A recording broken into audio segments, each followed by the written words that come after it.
The Adventures of Pinocchio. Chapter 1. How it happened that Mastro Cherry, carpenter, found a piece of wood that wept and laughed like a child. Centuries ago there lived a king. My little readers will say immediately, "No, children, you are mistaken. Once upon a time there was a piece of wood. It was not an expensive piece of wood. Far from it. Just a common block of firewood, one of those thick, solid logs that are put on the fire in winter to make cold rooms cozy and warm. I do not know how this really happened, yet the fact remains that one fine day this piece of wood found itself in the shop of an old carpenter. His real name was Mastro Antonio, but everyone called him Mastro Cherry, for the tip of his nose was so round and red and shiny that it looked like a ripe cherry. As soon as he saw that piece of wood, Mastro Cherry was filled with joy. Rubbing his hands together happily, he mumbled half to himself, "This has come in the nick of time. I shall use it to make the leg of a table." He grasped the hatchet quickly to peel off the bark and shape the wood. But as he was about to give it the first blow, he stood still with arm uplifted, for he had heard a wee, little voice say in a beseeching tone, "Please be careful.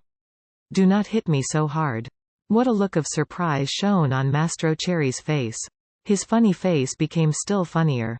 He turned frightened eyes about the room to find out where that wee, little voice had come from, and he saw no one. He looked under the bench, no one. He peeped inside the closet, no one. He searched among the shavings, no one. He opened the door to look up and down the street, and still no one. "Oh, I see," he then said, laughing and scratching his wig. "It can easily be seen that I only thought I heard the tiny voice say the words. Well, to work once more." He struck a most solemn blow upon the piece of wood. "Oh, you hurt," cried the same far-away little voice. Mastro Cherry grew dumb, his eyes popped out of his head, his mouth opened wide, and his tongue hung down on his chin. As soon as he regained the use of his senses, he said, trembling and stuttering from fright, "Where did that voice come from, when there is no one around? Might it be that this piece of wood has learned to weep and cry like a child? I can hardly believe it. Here it is, a piece of common firewood, good only to burn in the stove, the same as any other. Yet might someone be hidden in it? If so, the worse for him. I'll fix him." With these words, he grabbed the log with both hands and started to knock it about unmercifully. He threw it to the floor, against the walls of the room, and even up to the ceiling. He listened for the tiny voice to moan and cry. He waited 2 minutes, nothing. 5 minutes, nothing. 10 minutes, nothing. "Oh, I see," he said, trying bravely to laugh and ruffling up his wig with his hand. "It can easily be seen I only imagined I heard the tiny voice.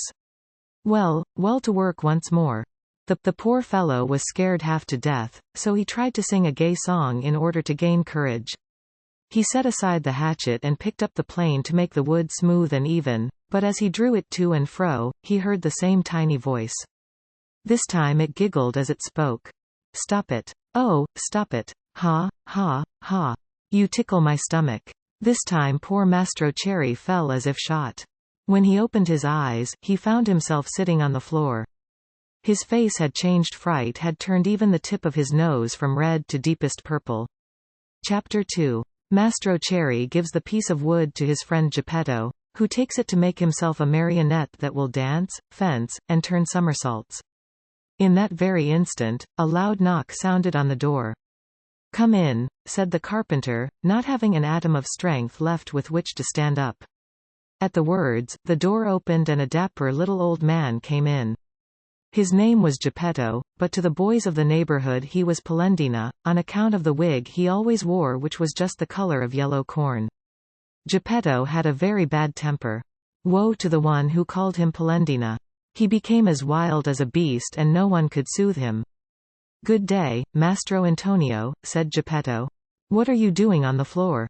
"I am teaching the ants their ABCs. "Good luck to you.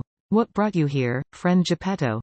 "My legs. And it may flatter you to know, Mastro Antonio, that I have come to you to beg for a favor." "Here I am, at your service," answered the carpenter, raising himself on to his knees. "This morning a fine idea came to me. Let's hear it. I thought of making myself a beautiful wooden marionette. It must be wonderful, one that will be able to dance, fence, and turn somersaults." With it I intend to go around the world, to earn my crust of bread and cup of wine. What do you think of it? Bravo, Polendina! Cried the same tiny voice which came from no one knew where. On hearing himself called Polendina, Mastro Geppetto turned the color of a red pepper and, facing the carpenter, said to him angrily, "Why do you insult me? Who is insulting you? You called me Polendina. I did not. I suppose you think I did. Yet I know it was you. No. Yes. No. Yes." And growing angrier each moment, they went from words to blows, and finally began to scratch and bite and slap each other.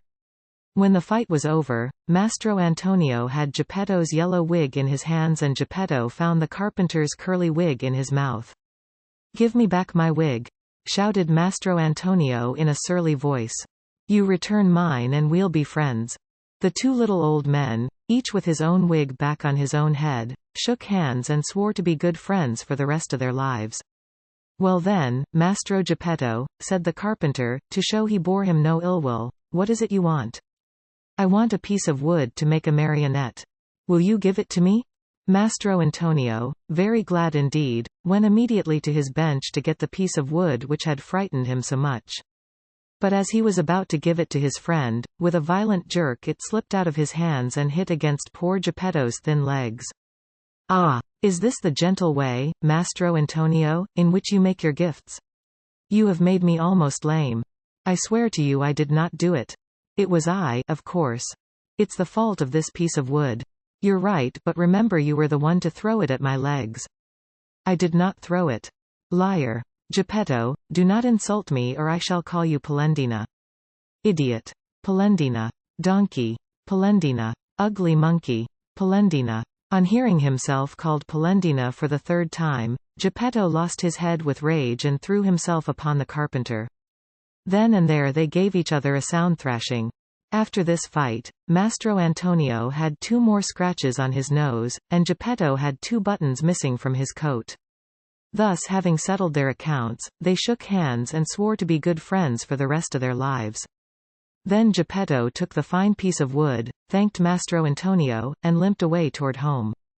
Chapter 3. As soon as he gets home, Geppetto fashions the marionette and calls it Pinocchio. The first pranks of the marionette. Little as Geppetto's house was, it was neat and comfortable. It was a small room on the ground floor, with a tiny window under the stairway. The furniture could not have been much simpler: a very old chair, a rickety old bed, and a tumble-down table. A fireplace full of burning logs was painted on the wall opposite the door. Over the fire, there was painted a pot full of something which kept boiling happily away and sending up clouds of what looked like real steam. As soon as he reached home, Geppetto took his tools and began to cut and shape the wood into a marionette. "What shall I call him?" he said to himself. "I think I'll call him Pinocchio. This name will make his fortune. I knew a whole family of Pinocchi once: Pinocchio the father, Pinocchio the mother, and Pinocchi the children, and they were all lucky. The richest of them begged for his living." After choosing the name for his marionette, Geppetto set seriously to work to make the hair, the forehead, the eyes. Fancy his surprise when he noticed that these eyes moved and then stared fixedly at him. Geppetto, seeing this, felt insulted and said in a grieved tone, "Ugly wooden eyes, why do you stare so?" There was no answer. After the eyes, Geppetto made the nose, which began to stretch as soon as finished. It stretched and stretched and stretched till it became so long, it seemed endless. Poor Geppetto kept cutting it, but the more he cut, the longer grew that impertinent nose. In despair he let it alone. Next he made the mouth. No sooner was it finished than it began to laugh and poke fun at him. "Stop laughing," said Geppetto angrily, but he might as well have spoken to the wall. "Stop laughing, I say," he roared in a voice of thunder. The mouth stopped laughing, but it stuck out a long tongue. Not wishing to start an argument, Geppetto made believe he saw nothing and went on with his work. After the mouth, he made the chin, then the neck, the shoulders, the stomach, the arms, and the hands. As he was about to put the last touches on the fingertips, Geppetto felt his wig being pulled off. He glanced up and what did he see? His yellow wig was in the marionette's hand. "Pinocchio, give me my wig." But instead of giving it back, Pinocchio put it on his own head, which was half swallowed up in it. At that unexpected trick, Geppetto became very sad and downcast, more so than he had ever been before. "Pinocchio, you wicked boy!" he cried out. "You are not yet finished, and you start out by being impudent to your poor old father. Very bad, my son, very bad." And he wiped away a tear. The legs and feet still had to be made. As soon as they were done, Geppetto felt a sharp kick on the tip of his nose. "I deserve it," he said to himself. "I should have thought of this before I made him. Now it's too late." He took hold of the marionette under the arms and put him on the floor to teach him to walk. Pinocchio's legs were so stiff that he could not move them, and Geppetto held his hand and showed him how to put out one foot after the other. When his legs were limbered up, Pinocchio started walking by himself and ran all around the room. He came to the open door, and with one leap he was out into the street. Away he flew. Poor Geppetto ran after him but was unable to catch him, for Pinocchio ran in leaps and bounds, his 2 wooden feet, as they beat on the stones of the street, making as much noise as 20 peasants in wooden shoes. "Catch him! Catch him!" Geppetto kept shouting. But the people in the street, seeing a wooden marionette running like the wind, stood still to stare and to laugh until they cried. At last, by sheer luck, a carabiner happened along, who, hearing all that noise, thought that it might be a runaway colt, and stood bravely in the middle of the street. With legs wide apart, firmly resolved to stop it and prevent any trouble. Pinocchio saw the carabiner from afar and tried his best to escape between the legs of the big fellow, but without success. The carabiner grabbed him by the nose. It was an extremely long one and seemed made on purpose for that very thing, and returned him to Mastro Geppetto. The little old man wanted to pull Pinocchio's ears. Think how he felt when, upon searching for them, he discovered that he had forgotten to make them. All he could do was to seize Pinocchio by the back of the neck and take him home. As he was doing so, he shook him 2 or 3 times and said to him angrily, "We're going home now. When we get home, then we'll settle this matter." Pinocchio, on hearing this, threw himself on the ground and refused to take another step. One person after another gathered around the two. Some said one thing, some another. "Poor Marionette," called out a man. "I am not surprised he doesn't want to go home. Geppetto, no doubt, will beat him unmercifully, he is so mean and cruel." "Geppetto looks like a good man," added another, "but with boys he's a real tyrant. If we leave that poor Marionette in his hands he may tear him to pieces." They said so much that, finally, the carabiner ended matters by setting Pinocchio at liberty and dragging Geppetto to prison. The poor old fellow did not know how to defend himself, but wept and wailed like a child and said between his sobs, "Ungrateful boy! To think I tried so hard to make you a well-behaved marionette. I deserve it, however. I should have given the matter more thought." What happened after this is an almost unbelievable story, but you may read it, dear children, in the chapters that follow. Chapter 4. The story of Pinocchio and the talking cricket, in which one sees that bad children do not like to be corrected by those who know more than they do. Very little time did it take to get poor old Geppetto to prison. In the meantime that rascal, Pinocchio, free now from the clutches of the carabiner, was running wildly across fields and meadows, taking one short cut after another toward home. In his wild flight, he leapt over brambles and bushes, and across brooks and ponds, as if he were a goat or a hare chased by hounds. On reaching home, he found the house door half open. He slipped into the room, locked the door, and threw himself on the floor, happy at his escape. But his happiness lasted only a short time, for just then he heard someone saying, "Cree, cree, cree. Who is calling me?" asked Pinocchio, greatly frightened. "I am." Pinocchio turned and saw a large cricket crawling slowly up the wall. "Tell me, cricket, who are you?" "I am the talking cricket and I have been living in this room for more than 100 years. Today, however, this room is mine," said the marionette, "and if you wish to do me a favor, get out now, and don't turn around even once." "I refuse to leave this spot," answered the cricket, "until I have told you a great truth." "Tell it, then, and hurry. Woe to boys who refuse to obey their parents and run away from home. They will never be happy in this world. And when they are older they will be very sorry for it." Sing on, cricket mine, as you please. What I know is, that tomorrow, at dawn, I leave this place forever. If I stay here, the same thing will happen to me which happens to all other boys and girls. They are sent to school, and whether they want to or not, they must study. As for me, let me tell you, I hate to study. It's much more fun, I think, to chase after butterflies, climb trees, and steal birds' nests. Poor little silly. Don't you know that if you go on like that, you will grow into a perfect donkey and that you'll be the laughingstock of everyone? Keep still, you ugly cricket, cried Pinocchio. But the cricket, who was a wise old philosopher, instead of being offended at Pinocchio's impudence, continued in the same tone. If you do not like going to school, why don't you at least learn a trade, so that you can earn an honest living?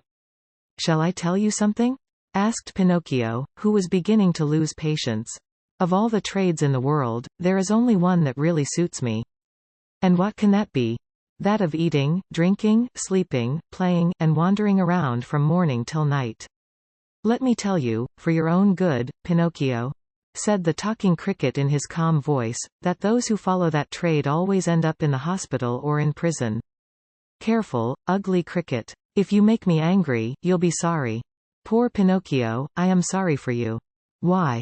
Because you are a marionette and, what is much worse, you have a wooden head. At these last words, Pinocchio jumped up in a fury, took a hammer from the bench, and threw it with all his strength at the talking cricket. Perhaps he did not think he would strike it. But, sad to relate, my dear children, he did hit the cricket, straight on its head. With a last weak cree-cree-cree, the poor cricket fell from the wall, dead.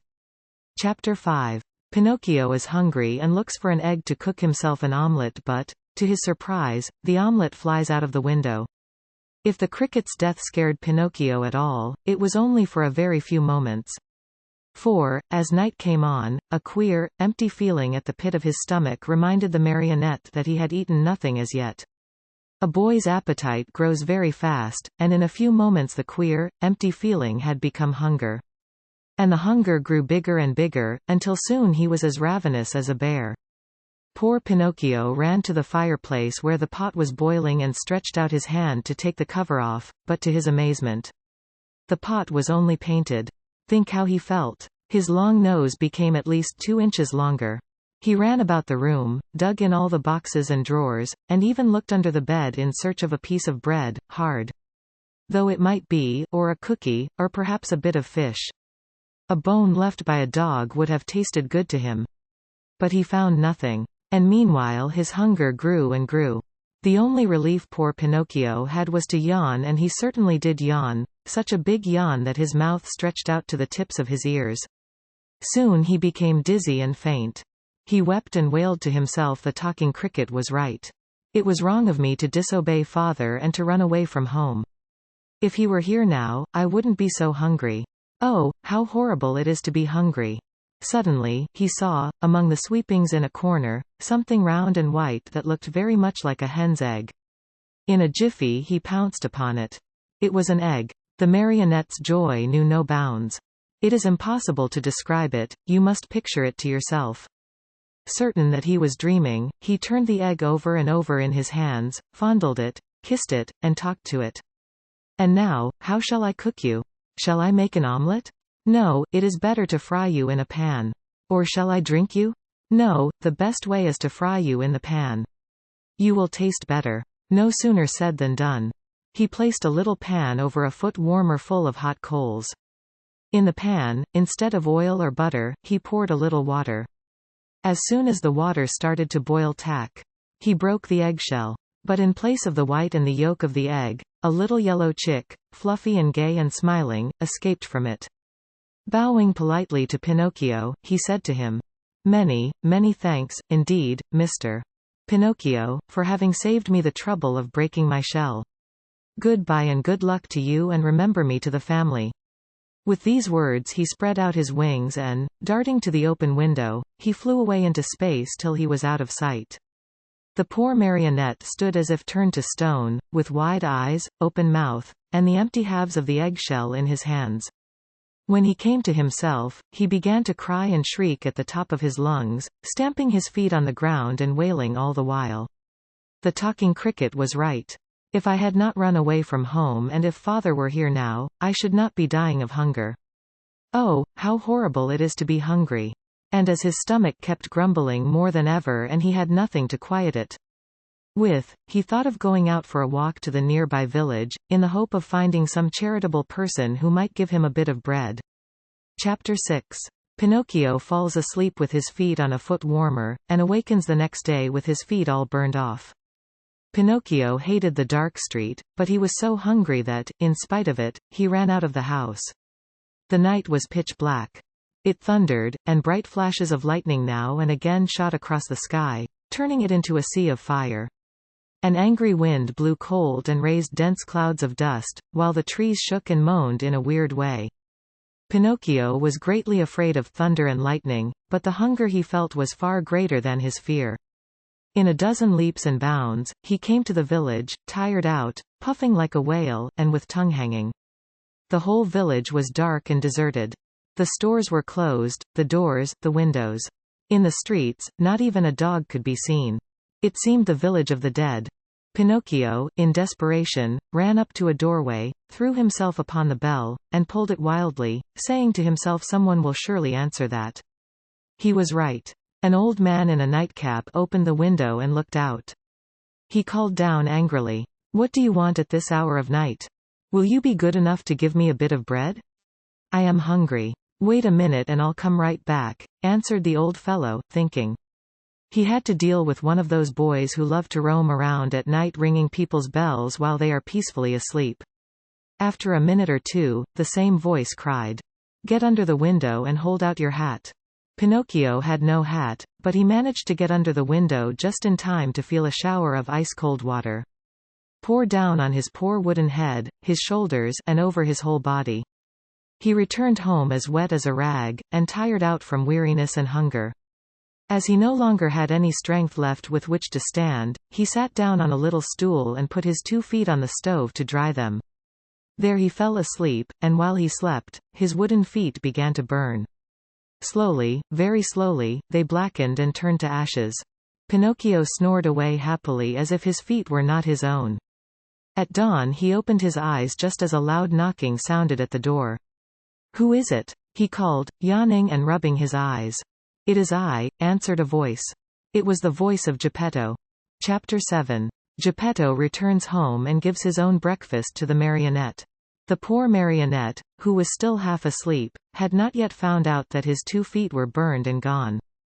As soon as he heard his father's voice, he jumped up from his seat to open the door, but, as he did so, he staggered and fell headlong to the floor. In falling, he made as much noise as a sack of wood falling from the 5th story of a house. "Open the door for me," Geppetto shouted from the street. "Father, dear father, I can't," answered the marionette in despair, crying and rolling on the floor. "Why can't you?" "Because someone has eaten my feet." "And who has eaten them?" "The cat," answered Pinocchio, seeing that little animal busily playing with some shavings in the corner of the room. "Open, I say," repeated Geppetto, "or I'll give you a sound whipping when I get in." "Father, believe me, I can't stand up." Oh, dear. I shall have to walk on my knees all my life." Geppetto, thinking that all these tears and cries were only other pranks of the marionette, climbed up the side of the house and went in through the window. At first he was very angry, but on seeing Pinocchio stretched out on the floor and really without feet, he felt very sad and sorrowful. Picking him up from the floor, he fondled and caressed him, talking to him while the tears ran down his cheeks. "My little Pinocchio, my dear little Pinocchio.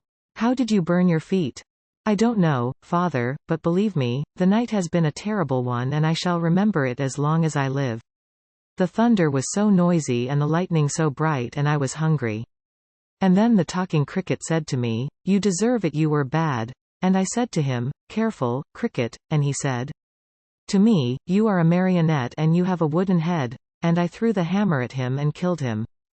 It was his own fault, for I didn't want to kill him. And I put the pan on the coals, but the chick flew away and said, 'I'll see you again.'" Geppetto, who had understood nothing of all that jumbled talk, except that the marionette was hungry, felt sorry for him, and pulling 3 pears out of his pocket, offered them to him, saying, Remember me to the family. And my hunger grew, and I went out, and the old man with a nightcap looked out of the window and threw water on me. And I came home and put my feet on the stove to dry them because I was still hungry. And I fell asleep and now my feet are gone but my hunger isn't. Oh, oh, oh. And poor Pinocchio began to scream and cry so loudly that he could be heard for miles around. These 3 pears were for my breakfast, but I give them to you gladly. Eat them and stop weeping. If you want me to eat them, please peel them for me. Peel them? Asked Geppetto, very much surprised. I should never have thought, dear boy of mine, that you were so dainty and fussy about your food. Bad, very bad. In this world, even as children, we must accustom ourselves to eat of everything, for we never know what life may hold in store for us. You may be right, answered Pinocchio, but I will not eat the pears if they are not peeled. I don't like them. And good old Geppetto took out a knife, peeled the 3 pears, and put the skins in a row on the table. Pinocchio ate 1 pear in a twinkling and started to throw the core away, but Geppetto held his arm. Oh, no, don't throw it away. Everything in this world may be of some use. But the core I will not eat, cried Pinocchio in an angry tone. Who knows? Repeated Geppetto calmly. And later the 3 cores were placed on the table next to the skins. Pinocchio had eaten the 3 pears, or rather devoured them. Then he yawned deeply, and wailed. I'm still hungry. But I have no more to give you. Really, nothing? I have only these 3 cores and these skins. Very well, then, said Pinocchio, if there is nothing else I'll eat them. At first he made a wry face, but, one after another, the skins and the cores disappeared. Ah, now I feel fine, he said after eating the last one. You see, observed Geppetto, that I was right when I told you that one must not be too fussy and too dainty about food. My dear, we never know what life may have in store for us. Chapter 8. Geppetto makes Pinocchio a new pair of feet, and sells his coat to buy him an ABC book.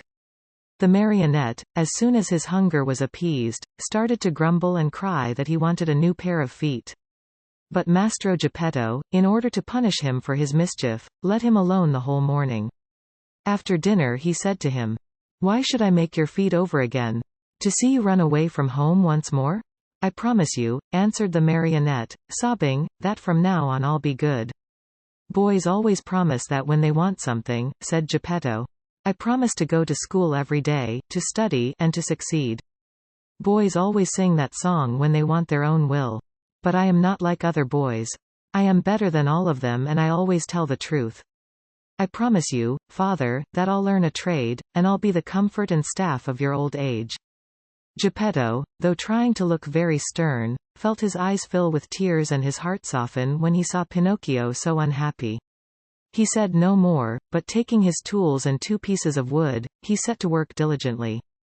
In less than an hour the feet were finished, 2 slender, nimble little feet, strong and quick, modeled as if by an artist's hands. Close your eyes and sleep, Geppetto then said to the marionette. Pinocchio closed his eyes and pretended to be asleep, while Geppetto stuck on the 2 feet with a bit of glue melted in an eggshell, doing his work so well that the joint could hardly be seen. As soon as the marionette felt his new feet, he gave 1 leap from the table and started to skip and jump around, as if he had lost his head from very joy. To show you how grateful I am to you, father, I'll go to school now. But to go to school I need a suit of clothes.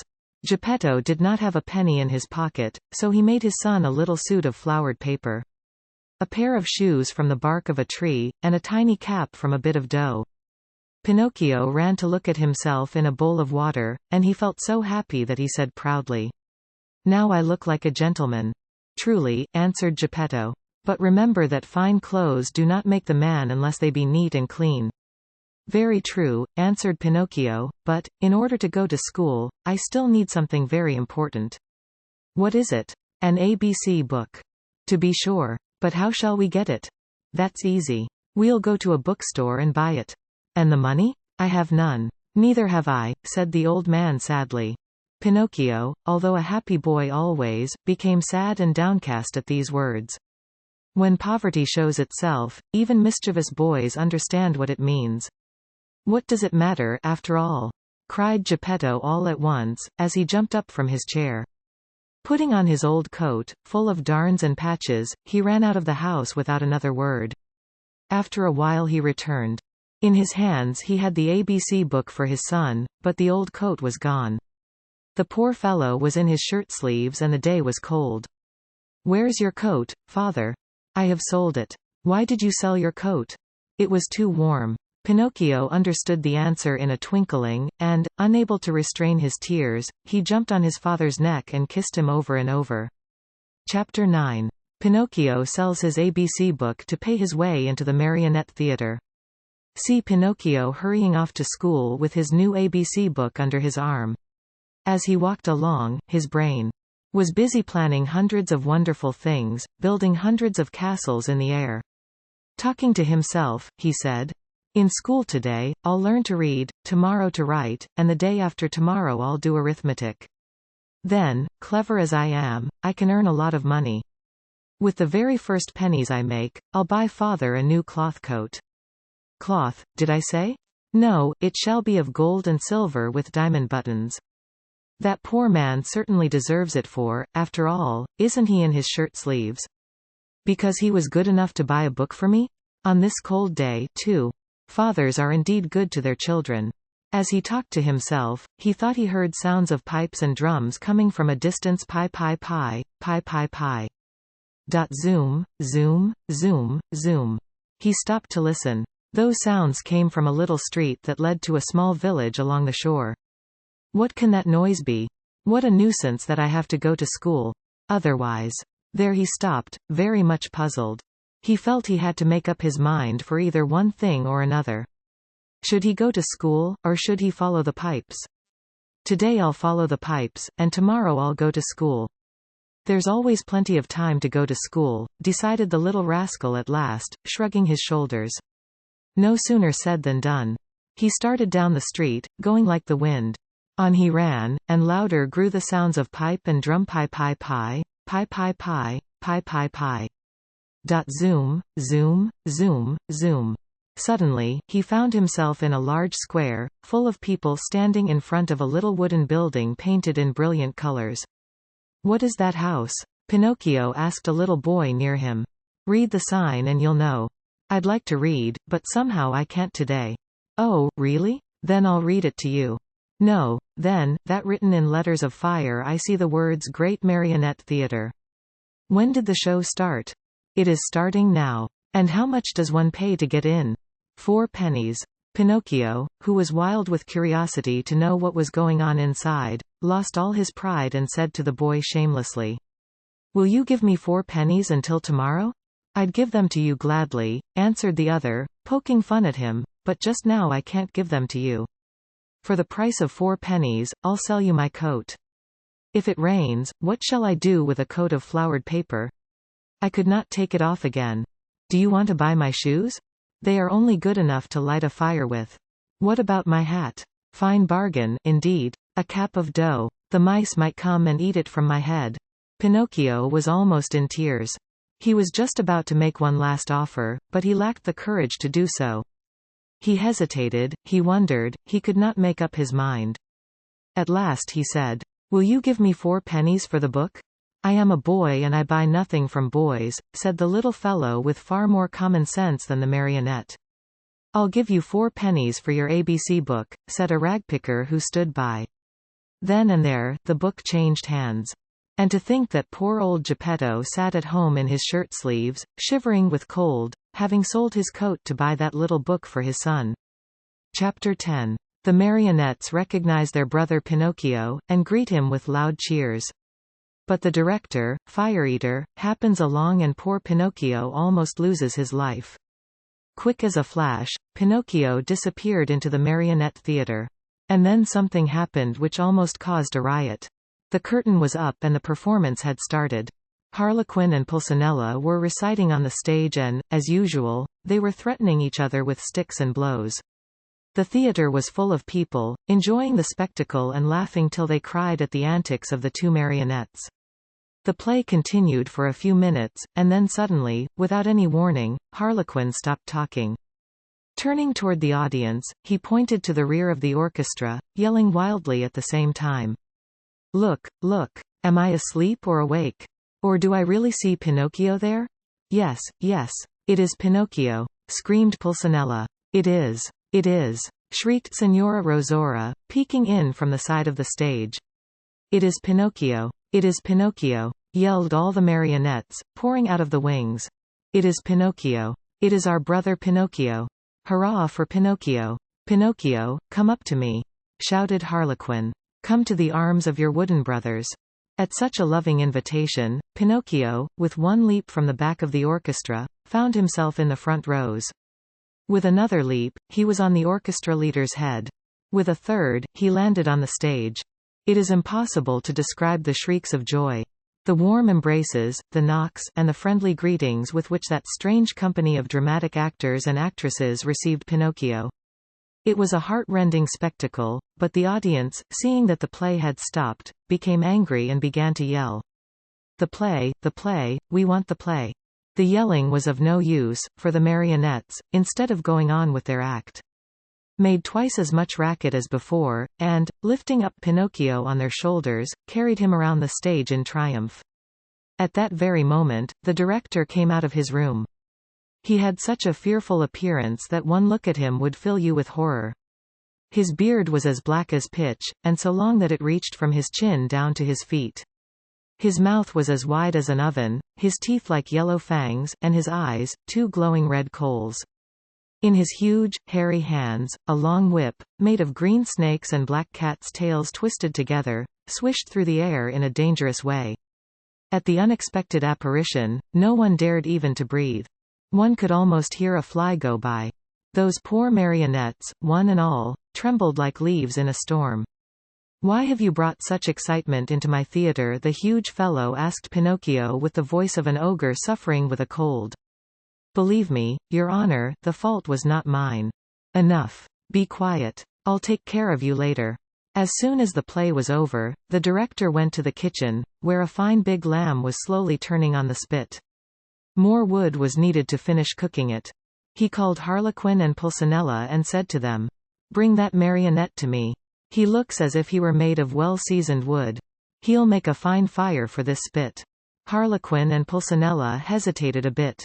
Then, frightened by a look from their master, they left the kitchen to obey him. A few minutes later they returned, carrying poor Pinocchio, who was wriggling and squirming like an eel and crying pitifully. "Father, save me. I don't want to die. I don't want to die." Chapter 11. Fire Eater sneezes and forgives Pinocchio, who saves his friend, Harlequin, from death. In the theater, great excitement reigned. Fire Eater, this was really his name, was very ugly, but he was far from being as bad as he looked. Proof of this is that, when he saw the poor marionette being brought into him, struggling with fear and crying, "I don't want to die. I don't want to die," he felt sorry for him and began first to waver and then to weaken. Finally, he could control himself no longer and gave a loud sneeze. At that sneeze, Harlequin, who until then had been as sad as a weeping willow, smiled happily and leaning toward the marionette, whispered to him, "Good news, brother mine. Fire Eater has sneezed, and this is a sign that he feels sorry for you. You are saved. For be it known, that, while other people, when sad and sorrowful, weep and wipe their eyes, Fire Eater, on the other hand, had the strange habit of sneezing each time he felt unhappy.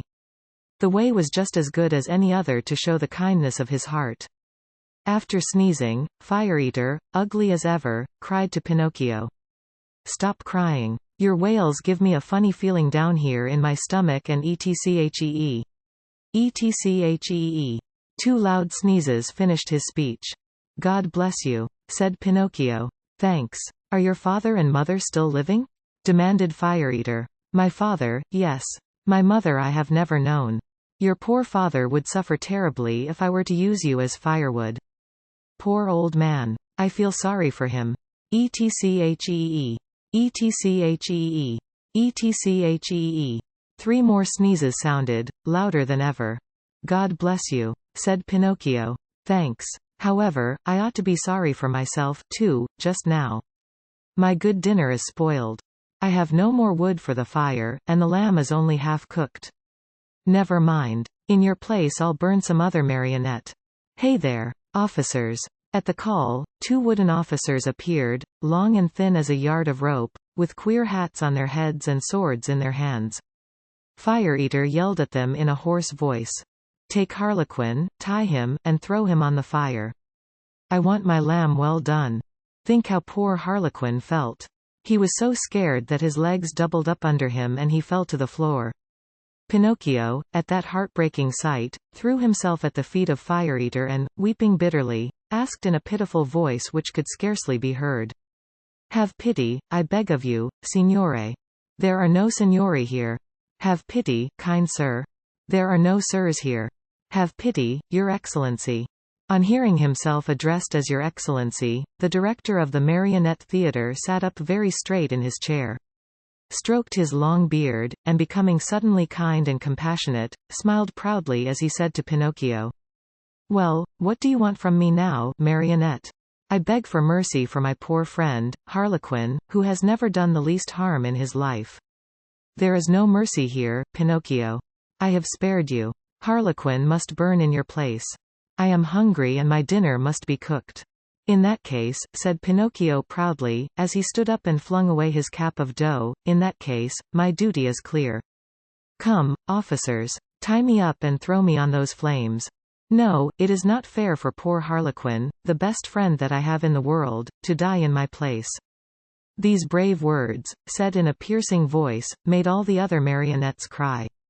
Even the officers, who were made of wood also, cried like 2 babies. Fire Eater at first remained hard and cold as a piece of ice, but then, little by little, he softened and began to sneeze. And after 4 or 5 sneezes, he opened wide his arms and said to Pinocchio, "You are a brave boy. Come to my arms and kiss me." Pinocchio ran to him and, scurrying like a squirrel up the long black beard, he gave Fire Eater a loving kiss on the tip of his nose. "Has pardon been granted to me?" asked poor Harlequin with a voice that was hardly a breath. "Pardon is yours," answered Fire Eater, and sighing and wagging his head. He added, "Well, tonight I shall have to eat my lamb only half cooked, but beware the next time, marionettes." At the news that pardon had been given, the marionettes ran to the stage and, turning on all the lights, they danced and sang till dawn. Chapter 12. Fire Eater gives Pinocchio 5 gold pieces for his father, Geppetto, but the marionette meets a fox and a cat and follows them. The next day Fire Eater called Pinocchio aside and asked him, "What is your father's name?" "Geppetto." "And what is his trade?" "He's a wood carver." "Does he earn much?" "He earns so much that he never has a penny in his pockets." Just think that, in order to buy me an ABC book for school, he had to sell the only coat he owned, a coat so full of darns and patches that it was a pity. Poor fellow. I feel sorry for him. Here, take these 5 gold pieces. Go, give them to him with my kindest regards. Pinocchio, as may easily be imagined, thanked him 1,000 times. He kissed each marionette in turn, even the officers, and, beside himself with joy, set out on his homeward journey. He had gone barely half a mile when he met a lame fox and a blind cat, walking together like 2 good friends. The lame fox leaned on the cat, and the blind cat let the fox lead him along. "Good morning, Pinocchio," said the fox, greeting him courteously. "How do you know my name?" asked the marionette. "I know your father well." "Where have you seen him?" "I saw him yesterday standing at the door of his house." "And what was he doing?" "He was in his shirt sleeves trembling with cold." "Poor father. But, after today, God willing, he will suffer no longer." "Why?" "Because I have become a rich man." "You, a rich man?" said the fox, and he began to laugh out loud. The cat was laughing also, but tried to hide it by stroking his long whiskers. "There is nothing to laugh at," cried Pinocchio angrily. "I am very sorry to make your mouth water, but these, as you know, are 5 new gold pieces." And he pulled out the gold pieces which Fire Eater had given him. At the cheerful tinkle of the gold, the fox unconsciously held out his paw that was supposed to be lame, and the cat opened wide his 2 eyes till they looked like live coals. But he closed them again so quickly that Pinocchio did not notice. "And may I ask," inquired the fox, "what you are going to do with all that money?" "First of all," answered the marionette, "I want to buy a fine new coat for my father. A coat of gold and silver with diamond buttons. After that, I'll buy an ABC book for myself." For yourself? For myself. I want to go to school and study hard. Look at me, said the fox. For the silly reason of wanting to study, I have lost a paw. Look at me, said the cat.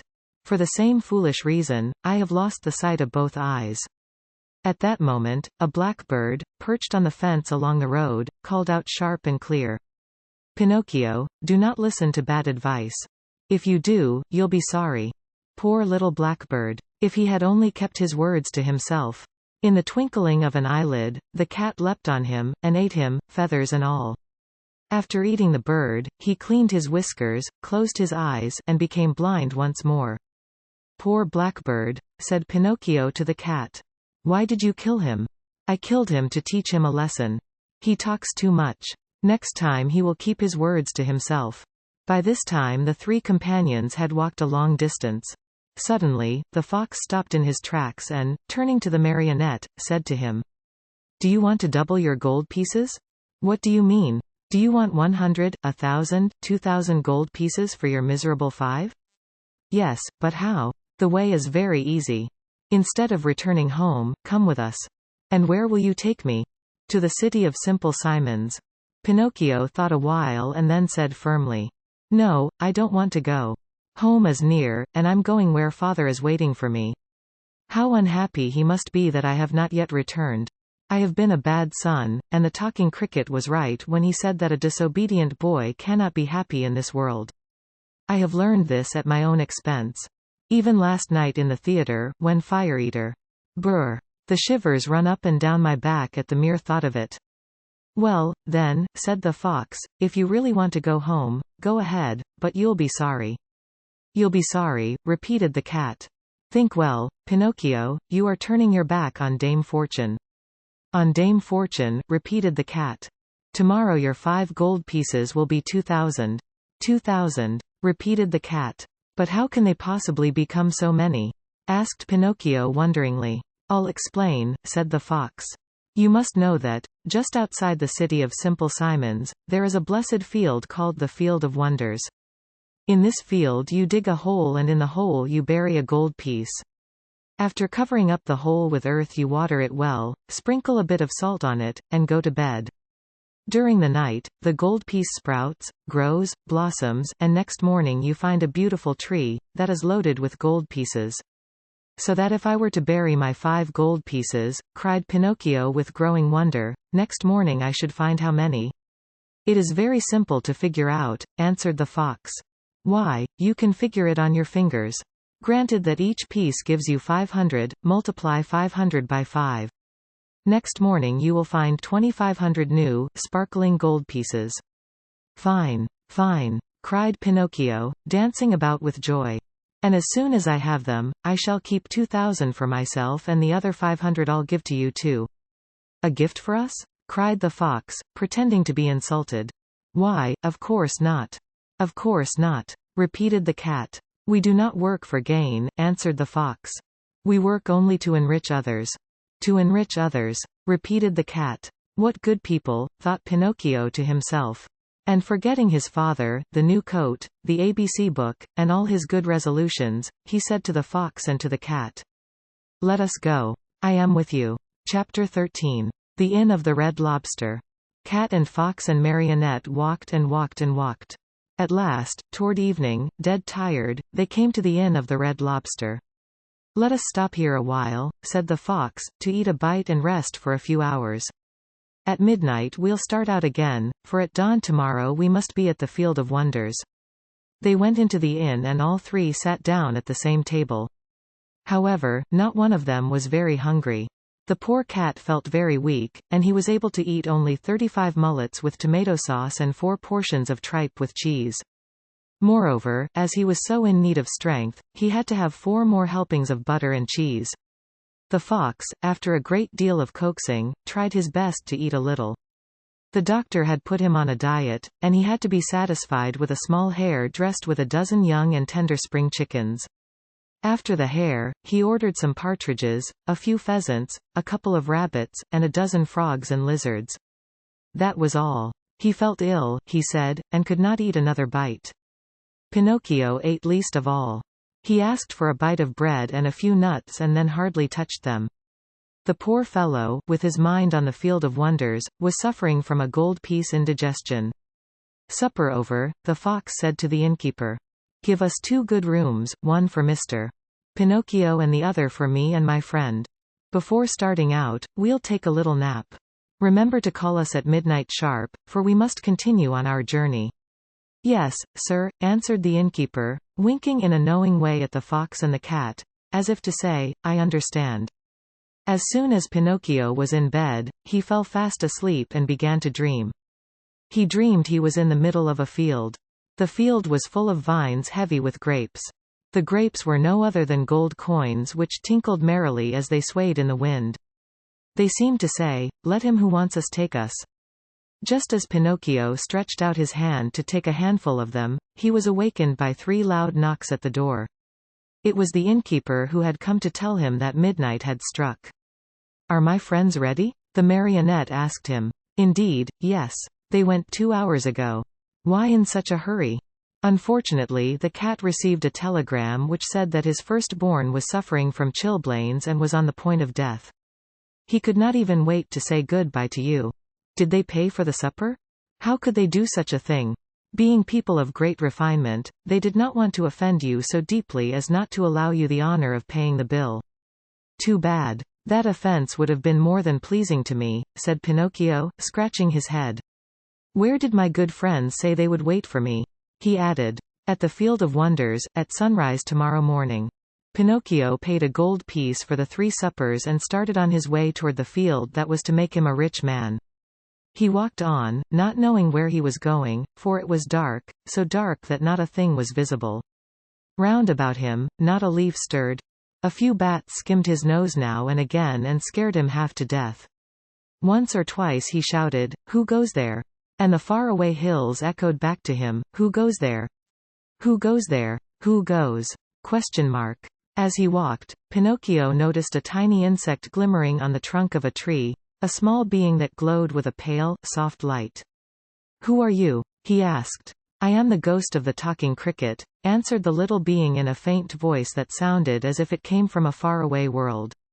"What do you want?" asked the marionette. "I want to give you a few words of good advice. Return home and give the 4 gold pieces you have left to your poor old father who is weeping because he has not seen you for many a day. Tomorrow my father will be a rich man, for these 4 gold pieces will become 2,000. Don't listen to those who promise you wealth overnight, my boy. As a rule they are either fools or swindlers. Listen to me and go home." "But I want to go on. The hour is late. I want to go on. The night is very dark. I want to go on. The road is dangerous. I want to go on." Remember that boys who insist on having their own way, sooner or later come to grief. The same nonsense. Goodbye, cricket. Good night, Pinocchio, and may heaven preserve you from the assassins. There was silence for a minute and the light of the talking cricket disappeared suddenly, just as if someone had snuffed it out. Once again the road was plunged in darkness. Chapter 14. Pinocchio, not having listened to the good advice of the talking cricket, falls into the hands of the assassins. "Dear, oh, dear. When I come to think of it," said the marionette to himself, as he once more set out on his journey, "we boys are really very unlucky. Everybody scolds us, everybody gives us advice, everybody warns us. If we were to allow it, everyone would try to be father and mother to us, everyone, even the talking cricket. Take me, for example. Just because I would not listen to that bothersome cricket, who knows how many misfortunes may be awaiting me. Assassins indeed. At least I have never believed in them, nor ever will." Pinocchio was not given time to argue any longer, for he thought he heard a slight rustle among the leaves behind him. To speak sensibly, I think assassins have been invented by fathers and mothers to frighten children who want to run away at night. And then, even if I were to meet them on the road, what matter? I'll just run up to them, and say, "Well, signori. What do you want? Remember that you can't fool with me. Run along and mind your business." At such a speech, I can almost see those poor fellows running like the wind. He turned to look and behold, there in the darkness stood 2 big black shadows, wrapped from head to foot in black sacks. The 2 figures leapt toward him as softly as if they were ghosts. But in case they don't run away, I can always run myself. Here they come, Pinocchio said to himself, and, not knowing where to hide the gold pieces, he stuck all 4 of them under his tongue. He tried to run away, but hardly had he taken a step, when he felt his arms grasped and heard 2 horrible, deep voices say to him, "Your money or your life." On account of the gold pieces in his mouth, Pinocchio could not say a word. So he tried with head and hands and body to show, as best he could, that he was only a poor marionette without a penny in his pocket. "Come, come, less nonsense, and out with your money," cried the 2 thieves in threatening voices. Once more, Pinocchio's head and hand said, "I haven't a penny." "Out with that money or you're a dead man," said the taller of the 2 assassins. "Dead man," repeated the other. "And after having killed you, we will kill your father also." "Your father also?" "No, no, no, not my father," cried Pinocchio, wild with terror, but as he screamed, the gold pieces tinkled together in his mouth. "Ah, you rascal! So that's the game. You have the money hidden under your tongue. Out with it." But Pinocchio was as stubborn as ever. "Are you deaf? Wait, young man, we'll get it from you in a twinkling." One of them grabbed the marionette by the nose and the other by the chin. And they pulled him unmercifully from side to side in order to make him open his mouth. All was of no use. The marionette's lips might have been nailed together. They would not open. In desperation, the smaller of the 2 assassins pulled out a long knife from his pocket, and tried to pry Pinocchio's mouth open with it. Quick as a flash, the marionette sank his teeth deep into the assassin's hand, bit it off and spat it out. Fancy his surprise when he saw that it was not a hand, but a cat's paw. Encouraged by this first victory, he freed himself from the claws of his assailers and, leaping over the bushes along the road, ran swiftly across the fields. His pursuers were after him at once, like 2 dogs chasing a hare. After running 7 miles or so, Pinocchio was well nigh exhausted. Seeing himself lost, he climbed up a giant pine tree and sat there to see what he could see. The assassins tried to climb also, but they slipped and fell. Far from giving up the chase, this only spurred them on. They gathered a bundle of wood, piled it up at the foot of the pine, and set fire to it. In a twinkling the tree began to sputter and burn like a candle blown by the wind. Pinocchio saw the flames climb higher and higher. Not wishing to end his days as a roasted marionette, he jumped quickly to the ground and off he went, the assassins close to him, as before. Dawn was breaking when, without any warning whatsoever, Pinocchio found his path barred by a deep pool full of water the color of muddy coffee. What was there to do? With a 1, 2, 3. He jumped clear across it. The assassins jumped also, but not having measured their distance well, splash. They fell right into the middle of the pool. Pinocchio, who heard the splash and felt it, too, cried out, laughing, but never stopping in his race. "A pleasant bath to you, signori." He thought they must surely be drowned and turned his head to see. But there were the 2 somber figures still following him, though their black sacks were drenched and dripping with water. Chapter 15. The assassins chase Pinocchio, catch him, and hang him to the branch of a giant oak tree. As he ran, the marionette felt more and more certain that he would have to give himself up into the hands of his pursuers. Suddenly he saw a little cottage gleaming white as the snow among the trees of the forest. "If I have enough breath left with which to reach that little house, I may be saved," he said to himself. Not waiting another moment, he darted swiftly through the woods, the assassins still after him. After a hard race of almost an hour, tired and out of breath, Pinocchio finally reached the door of the cottage and knocked. No one answered. He knocked again, harder than before, for behind him he heard the steps and the labored breathing of his persecutors. The same silence followed. As knocking was of no use, Pinocchio, in despair, began to kick and bang against the door, as if he wanted to break it. At the noise, a window opened and a lovely maiden looked out. She had azure hair and a face white as wax. Her eyes were closed and her hands crossed on her breast. With a voice so weak that it hardly could be heard, she whispered, "No one lives in this house. Everyone is dead. Won't you, at least, open the door for me?" cried Pinocchio in a beseeching voice. "I also am dead." "Dead? What are you doing at the window, then?" "I am waiting for the coffin to take me away." After these words, the little girl disappeared and the window closed without a sound. "Oh, lovely maiden with azure hair," cried Pinocchio, "open, I beg of you. Take pity on a poor boy who is being chased by two assassins." He did not finish, for two powerful hands grasped him by the neck and the same two horrible voices growled threateningly, "Now we have you." The marionette, seeing death dancing before him, trembled so hard that the joints of his legs rattled and the coins tinkled under his tongue. "Well," the assassins asked, "will you open your mouth now or not?" "Ah, you do not answer? Very well, this time you shall open it." Taking out two long, sharp knives, they struck two heavy blows on the marionette's back. Happily for him, Pinocchio was made of very hard wood and the knives broke into 1,000 pieces. The assassins looked at each other in dismay, holding the handles of the knives in their hands. "I understand," said one of them to the other, "there is nothing left to do now but to hang him." "To hang him," repeated the other.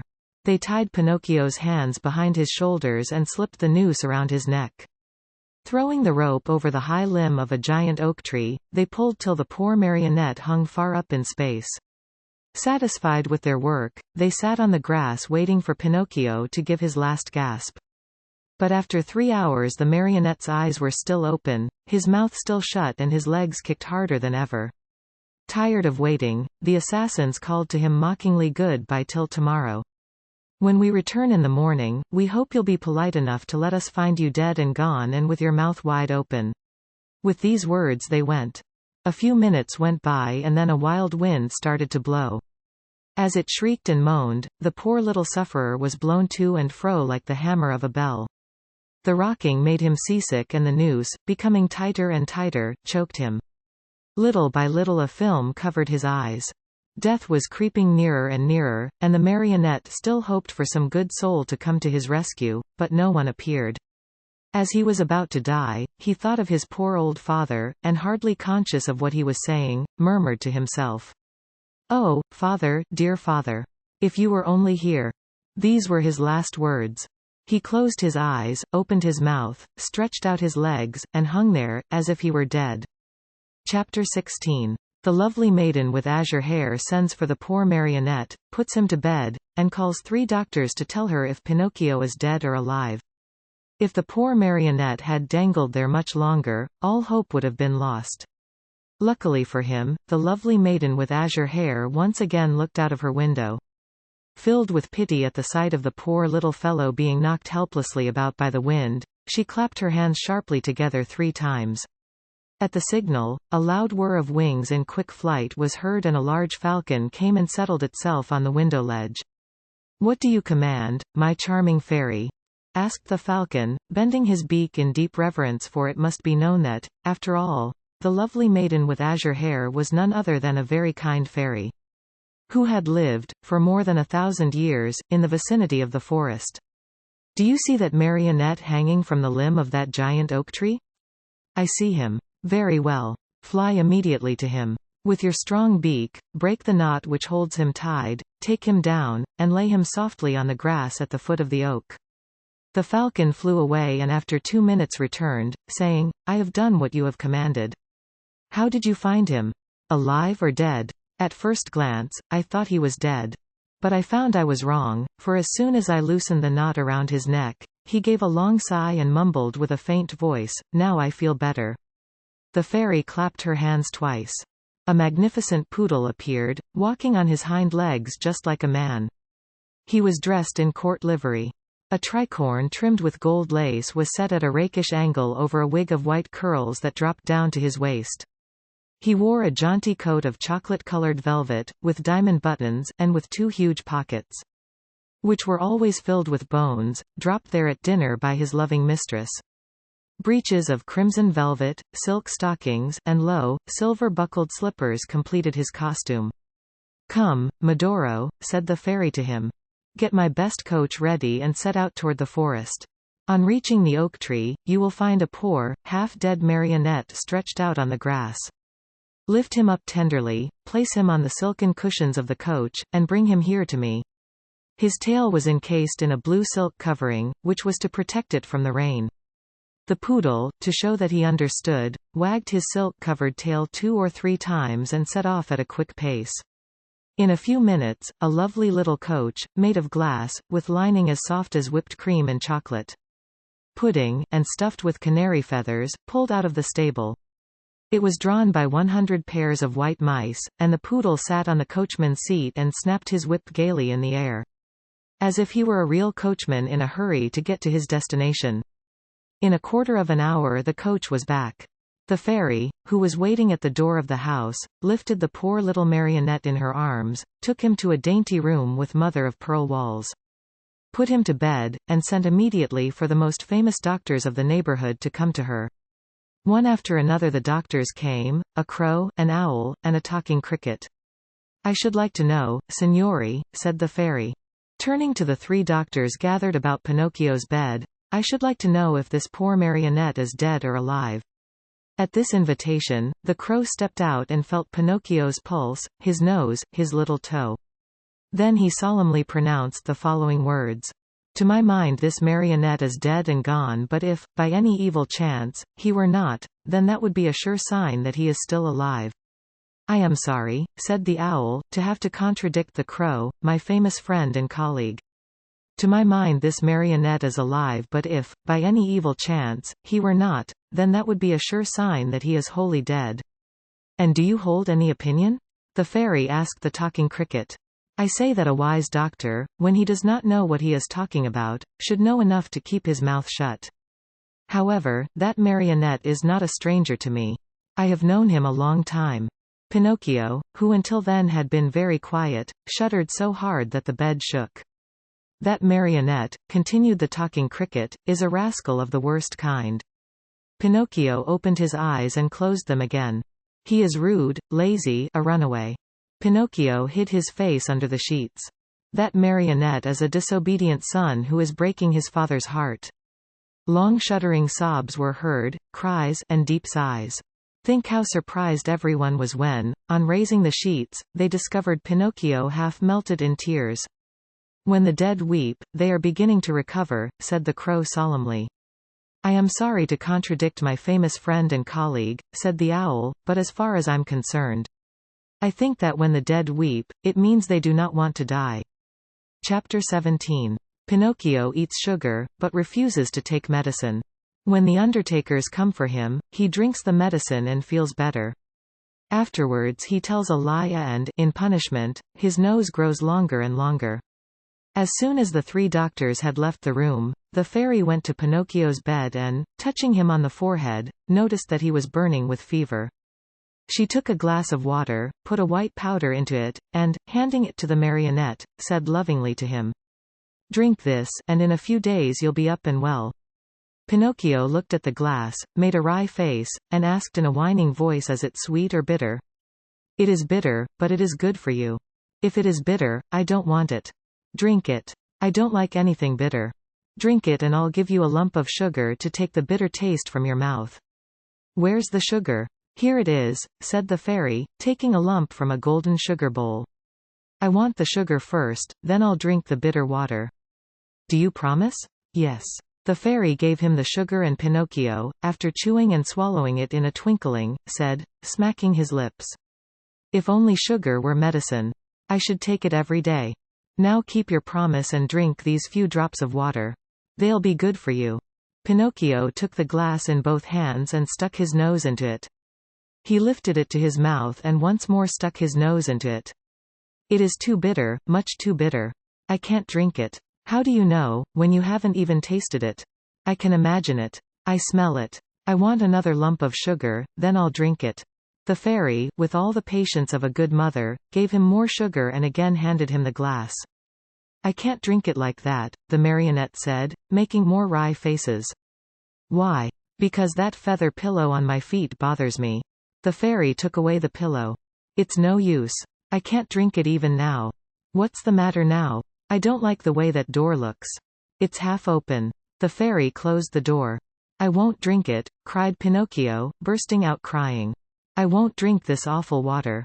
I won't. I won't. No, no, no, no. My boy, you'll be sorry." "I don't care. You are very sick." "I don't care. In a few hours the fever will take you far away to another world. I don't care. Aren't you afraid of death? Not a bit. I'd rather die than drink that awful medicine. At that moment, the door of the room flew open and in came 4 rabbits as black as ink, carrying a small black coffin on their shoulders. What do you want from me? Asked Pinocchio. We have come for you, said the largest rabbit. For me? But I'm not dead yet. No, not dead yet, but you will be in a few moments since you have refused to take the medicine which would have made you well. Oh, fairy, my fairy, the marionette cried out, give me that glass. Quick, please. I don't want to die.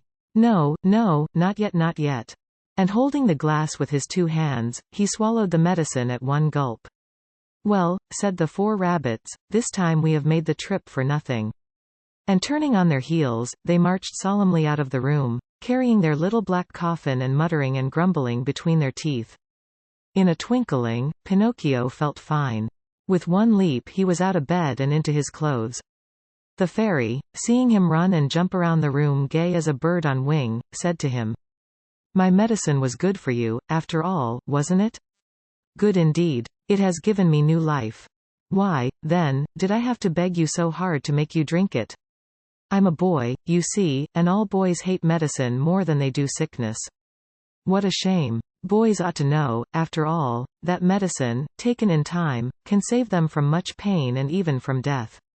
Next time I won't have to be begged so hard. I'll remember those black rabbits with the black coffin on their shoulders and I'll take the glass and poof. Down it will go. Come here now and tell me how it came about that you found yourself in the hands of the assassins. It happened that Fire Eater gave me 5 gold pieces to give to my father, but on the way, I met a fox and a cat, who asked me, Do you want the 5 pieces to become 2,000? And I said, Yes. And they said, Come with us to the Field of Wonders. And I said, Let's go. Then they said, Let us stop at the Inn of the Red Lobster for dinner and after midnight we'll set out again. We ate and went to sleep. When I awoke they were gone and I started out in the darkness all alone. On the road I met 2 assassins dressed in black coal sacks. Where are the gold pieces now? The fairy asked. Who said to me, Your money or your life? And I said, I haven't any money for, you see, I had put the money under my tongue. One of them tried to put his hand in my mouth and I bit it off and spat it out, but it wasn't a hand, it was a cat's paw. And they ran after me and I ran and ran, till at last they caught me and tied my neck with a rope and hanged me to a tree, saying, Tomorrow we'll come back for you and you'll be dead and your mouth will be open, and then we'll take the gold pieces that you have hidden under your tongue. I lost them, answered Pinocchio, but he told a lie, for he had them in his pocket. As he spoke, his nose, long though it was, became at least 2 inches longer. And where did you lose them? In the wood nearby. At this second lie, his nose grew a few more inches. If you lost them in the nearby wood, said the fairy, we'll look for them and find them, for everything that is lost there is always found. Ah, now I remember, replied the marionette, becoming more and more confused.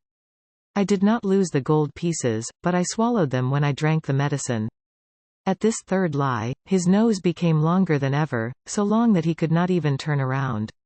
If he turned to the right, he knocked it against the bed or into the window panes if he turned to the left.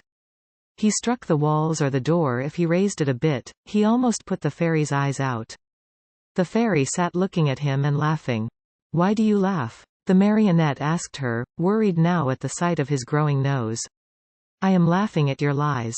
How do you know I am lying? Lies, my boy, are known in a moment. There are 2 kinds of lies, lies with short legs and lies with long noses. Yours, just now, happen to have long noses.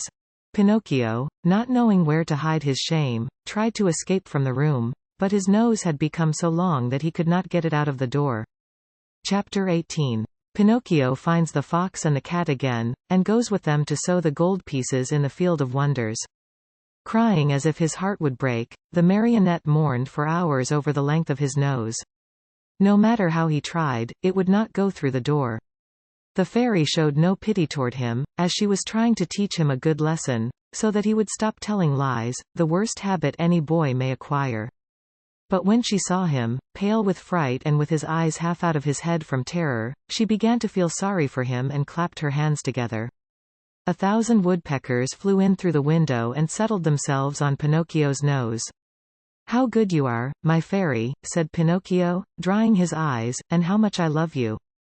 They pecked and pecked so hard at that enormous nose that in a few moments, it was the same size as before. "I love you, too," answered the fairy, "and if you wish to stay with me, you may be my little brother and I'll be your good little sister." "I should like to stay, but what about my poor father? I have thought of everything. Your father has been sent for and before night he will be here." "Really?" cried Pinocchio joyfully. "Then, my good fairy, if you are willing, I should like to go to meet him. I cannot wait to kiss that dear old man, who has suffered so much for my sake." "Surely go ahead, but be careful not to lose your way. Take the wood path and you'll surely meet him." Pinocchio set out, and as soon as he found himself in the wood, he ran like a hare. When he reached the giant oak tree he stopped, for he thought he heard a rustle in the brush. He was right. There stood the fox and the cat, the two traveling companions with whom he had eaten at the Inn of the Red Lobster. "Here comes our dear Pinocchio," cried the fox, hugging and kissing him. "How did you happen here? How did you happen here?" repeated the cat. "It is a long story," said the marionette. "Let me tell it to you. The other night, when you left me alone at the inn, I met the assassins on the road." "The assassins? Oh, my poor friend. And what did they want?" "They wanted my gold pieces." "Rascals," said the fox. "The worst sort of rascals," added the cat. "But I began to run," continued the marionette, "and they after me, until they overtook me and hanged me to the limb of that oak." Pinocchio pointed to the giant oak nearby. "Could anything be worse?" said the fox. "What an awful world to live in. Where shall we find a safe place for gentlemen like ourselves?" As the fox talked thus, Pinocchio noticed that the cat carried his right paw in a sling. "What happened to your paw?" he asked. The cat tried to answer, but he became so terribly twisted in his speech that the fox had to help him out. "My friend is too modest to answer. I'll answer for him. About an hour ago, we met an old wolf on the road. He was half-starved and begged for help. Having nothing to give him, what do you think my friend did out of the kindness of his heart? With his teeth, he bit off the paw of his front foot and threw it at that poor beast, so that he might have something to eat." As he spoke, the fox wiped off a tear. Pinocchio, almost in tears himself, whispered in the cat's ear, "If all the cats were like you, how lucky the mice would be." "And what are you doing here?" the fox asked the marionette. "I am waiting for my father, who will be here at any moment now." "And your gold pieces?" "I still have them in my pocket, except one which I spent at the Inn of the Red Lobster. To think that those 4 gold pieces might become 2,000 tomorrow. Why don't you listen to me? Why don't you sow them in the field of wonders? Today it is impossible. I'll go with you some other time." "Another day will be too late," said the fox. "Why?" "Because that field has been bought by a very rich man, and today is the last day that it will be open to the public." "How far is this field of wonders?" "Only 2 miles away. Will you come with us? We'll be there in half an hour. You can sow the money, and, after a few minutes, you will gather your 2,000 coins and return home rich." "Are you coming?" Pinocchio hesitated a moment before answering, for he remembered the good fairy, old Geppetto, and the advice of the talking cricket. Then he ended by doing what all boys do, when they have no heart and little brain. He shrugged his shoulders and said to the fox and the cat, "Let us go. I am with you." And they went. They walked and walked for a half a day at least, and at last they came to the town called the City of Simple Simons. As soon as they entered the town, Pinocchio noticed that all the streets were filled with hairless dogs, yawning from hunger. With sheared sheep, trembling with cold, with combless chickens, begging for a grain of wheat. With large butterflies, unable to use their wings because they had sold all their lovely colors, with tailless peacocks, ashamed to show themselves, and with bedraggled pheasants, scuttling away hurriedly, grieving for their bright feathers of gold and silver, lost to them forever. Through this crowd of paupers and beggars, a beautiful coach passed now and again. Within it sat either a fox, a hawk, or a vulture. "Where is the field of wonders?" asked Pinocchio, growing tired of waiting. "Be patient. It is only a few more steps away." They passed through the city and, just outside the walls, they stepped into a lonely field, which looked more or less like any other field. "Here we are," said the fox to the marionette. "Dig a hole here and put the gold pieces into it." The marionette obeyed. He dug the hole, put the 4 gold pieces into it, and covered them up very carefully. "Now," said the fox, "go to that nearby brook, bring back a pail full of water, and sprinkle it over the spot." Pinocchio followed the directions closely, but, as he had no pail, he pulled off his shoe, filled it with water, and sprinkled the earth which covered the gold. Then he asked, "Anything else?" "Nothing else," answered the fox. "Now we can go. Return here within 20 minutes and you will find the vine grown and the branches filled with gold pieces." Pinocchio, beside himself with joy, thanked the fox and the cat many times and promised them each a beautiful gift. "We don't want any of your gifts," answered the 2 rogues. "It is enough for us that we have helped you to become rich with little or no trouble. For this we are as happy as kings." They said goodbye to Pinocchio and, wishing him good luck, went on their way. Chapter 19. Pinocchio is robbed of his gold pieces and, in punishment, is sentenced to 4 months in prison. If the marionette had been told to wait a day instead of 20 minutes, the time could not have seemed longer to him. He walked impatiently to and fro and finally turned his nose toward the Field of Wonders. And as he walked with hurried steps, his heart beat with an excited tick-tack, tick-tack, just as if it were a wall clock, and his busy brain kept thinking, "What if, instead of 1,000, I should find 2,000? Or if, instead of 2,000, I should find 5,000 or 100,000? I'll build myself a beautiful palace, with 1,000 stables filled with 1,000 wooden horses to play with, a cellar overflowing with lemonade and ice cream soda, and a library of candies and fruits, cakes and cookies." Thus amusing himself with fancies, he came to the field. There he stopped to see if, by any chance, a vine filled with gold coins was in sight. But he saw nothing. He took a few steps forward, and still nothing. He stepped into the field. He went up to the place where he had dug the hole and buried the gold pieces. Again nothing. Pinocchio became very thoughtful and, forgetting his good manners altogether, he pulled a hand out of his pocket and gave his head a thorough scratching. As he did so, he heard a hearty burst of laughter close to his head. He turned sharply, and there, just above him on the branch of a tree, sat a large parrot, busily preening his feathers. "What are you laughing at?" Pinocchio asked peevishly. "I am laughing because, in preening my feathers, I tickled myself under the wings." The marionette did not answer. He walked to the brook, filled his shoe with water, and once more sprinkled the ground which covered the gold pieces. Another burst of laughter, even more impertinent than the first, was heard in the quiet field.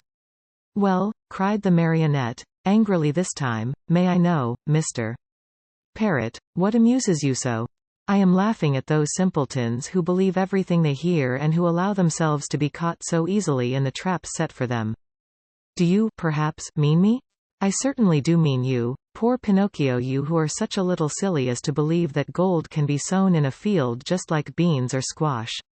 I, too, believed that once, and today I am very sorry for it. Today, but too late. I have reached the conclusion that, in order to come by money honestly, one must work and know how to earn it with hand or brain."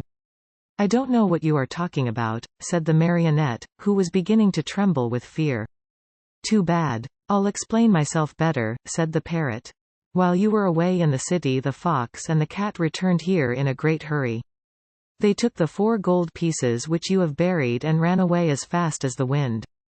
If you can catch them, you're a brave one." Pinocchio's mouth opened wide. He would not believe the parrot's words and began to dig away furiously at the earth. He dug and he dug till the hole was as big as himself, but no money was there. Every penny was gone. In desperation, he ran to the city and went straight to the courthouse to report the robbery to the magistrate. The judge was a monkey, a large gorilla venerable with age. A flowing white beard covered his chest and he wore gold-rimmed spectacles from which the glasses had dropped out. The reason for wearing these, he said, was that his eyes had been weakened by the work of many years. Pinocchio, standing before him, told his pitiful tale, word by word.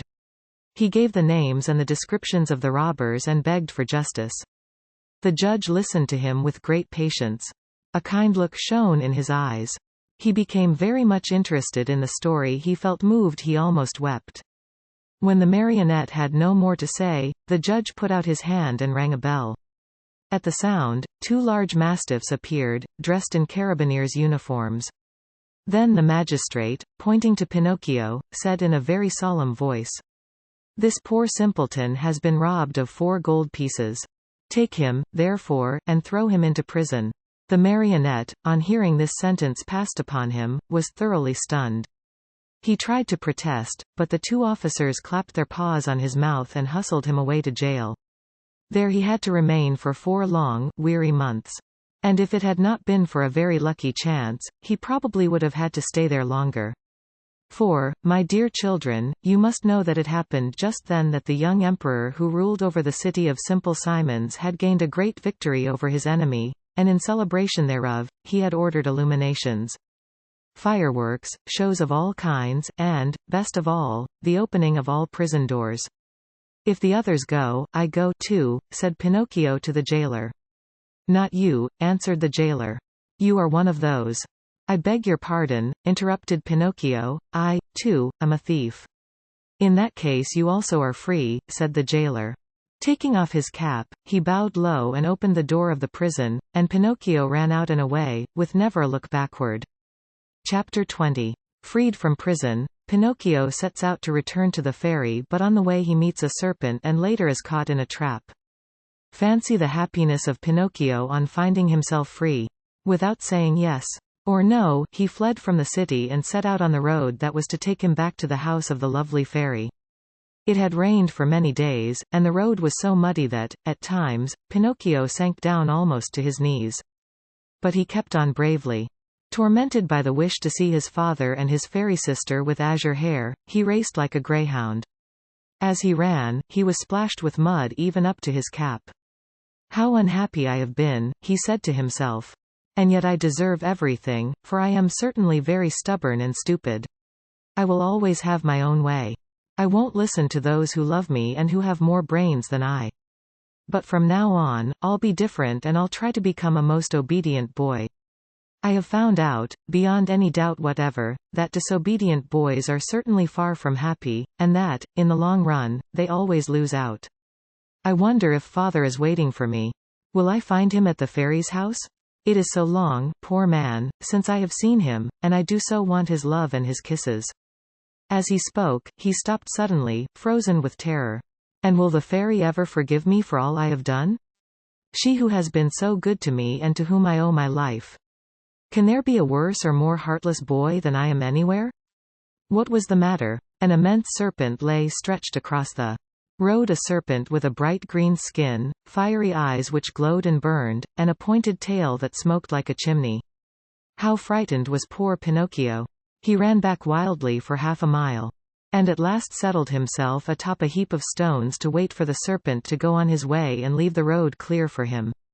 He waited an hour, 2 hours, 3 hours, but the serpent was always there, and even from afar. One could see the flash of his red eyes and the column of smoke which rose from his long, pointed tail. Pinocchio, trying to feel very brave, walked straight up to him and said in a sweet, soothing voice, "I beg your pardon, Mr. Serpent, would you be so kind as to step aside to let me pass?" He might as well have talked to a wall. The serpent never moved. Once more, in the same sweet voice, he spoke. "You must know, Mr. Serpent, that I am going home where my father is waiting for me. It is so long since I have seen him. Would you mind very much if I passed?" He waited for some sign of an answer to his questions, but the answer did not come. On the contrary, the green serpent, who had seemed, until then, wide awake and full of life, became suddenly very quiet and still. His eyes closed and his tail stopped smoking. "Is he dead, I wonder?" said Pinocchio, rubbing his hands together happily. Without a moment's hesitation, he started to step over him. But he had just raised one leg when the serpent shot up like a spring and the marionette fell head over heels backward. He fell so awkwardly that his head stuck in the mud, and there he stood with his legs straight up in the air. At the sight of the marionette kicking and squirming like a young whirlwind, the serpent laughed so heartily and so long that at last he burst an artery and died on the spot.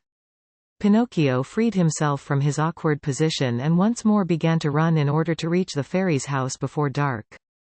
As he went, the pangs of hunger grew so strong that, unable to withstand them, he jumped into a field to pick a few grapes that tempted him. Woe to him! No sooner had he reached the grapevine than crack went his legs. The poor marionette was caught in a trap set there by a farmer for some weasels which came every night to steal his chickens. Chapter 21. Pinocchio is caught by a farmer, who uses him as a watchdog for his chicken coop. Pinocchio, as you may well imagine, began to scream and weep and beg, but all was of no use, for no houses were to be seen and not a soul passed by on the road. Night came on. A little because of the sharp pain in his legs, a little because of fright at finding himself alone in the darkness of the field. The marionette was about to faint, when he saw a tiny glowworm flickering by. He called to her and said, "Dear little glowworm, will you set me free?" "Poor little fellow," replied the glowworm, stopping to look at him with pity. "How came you to be caught in this trap?" "I stepped into this lonely field to take a few grapes and—" "Are the grapes yours?" "No.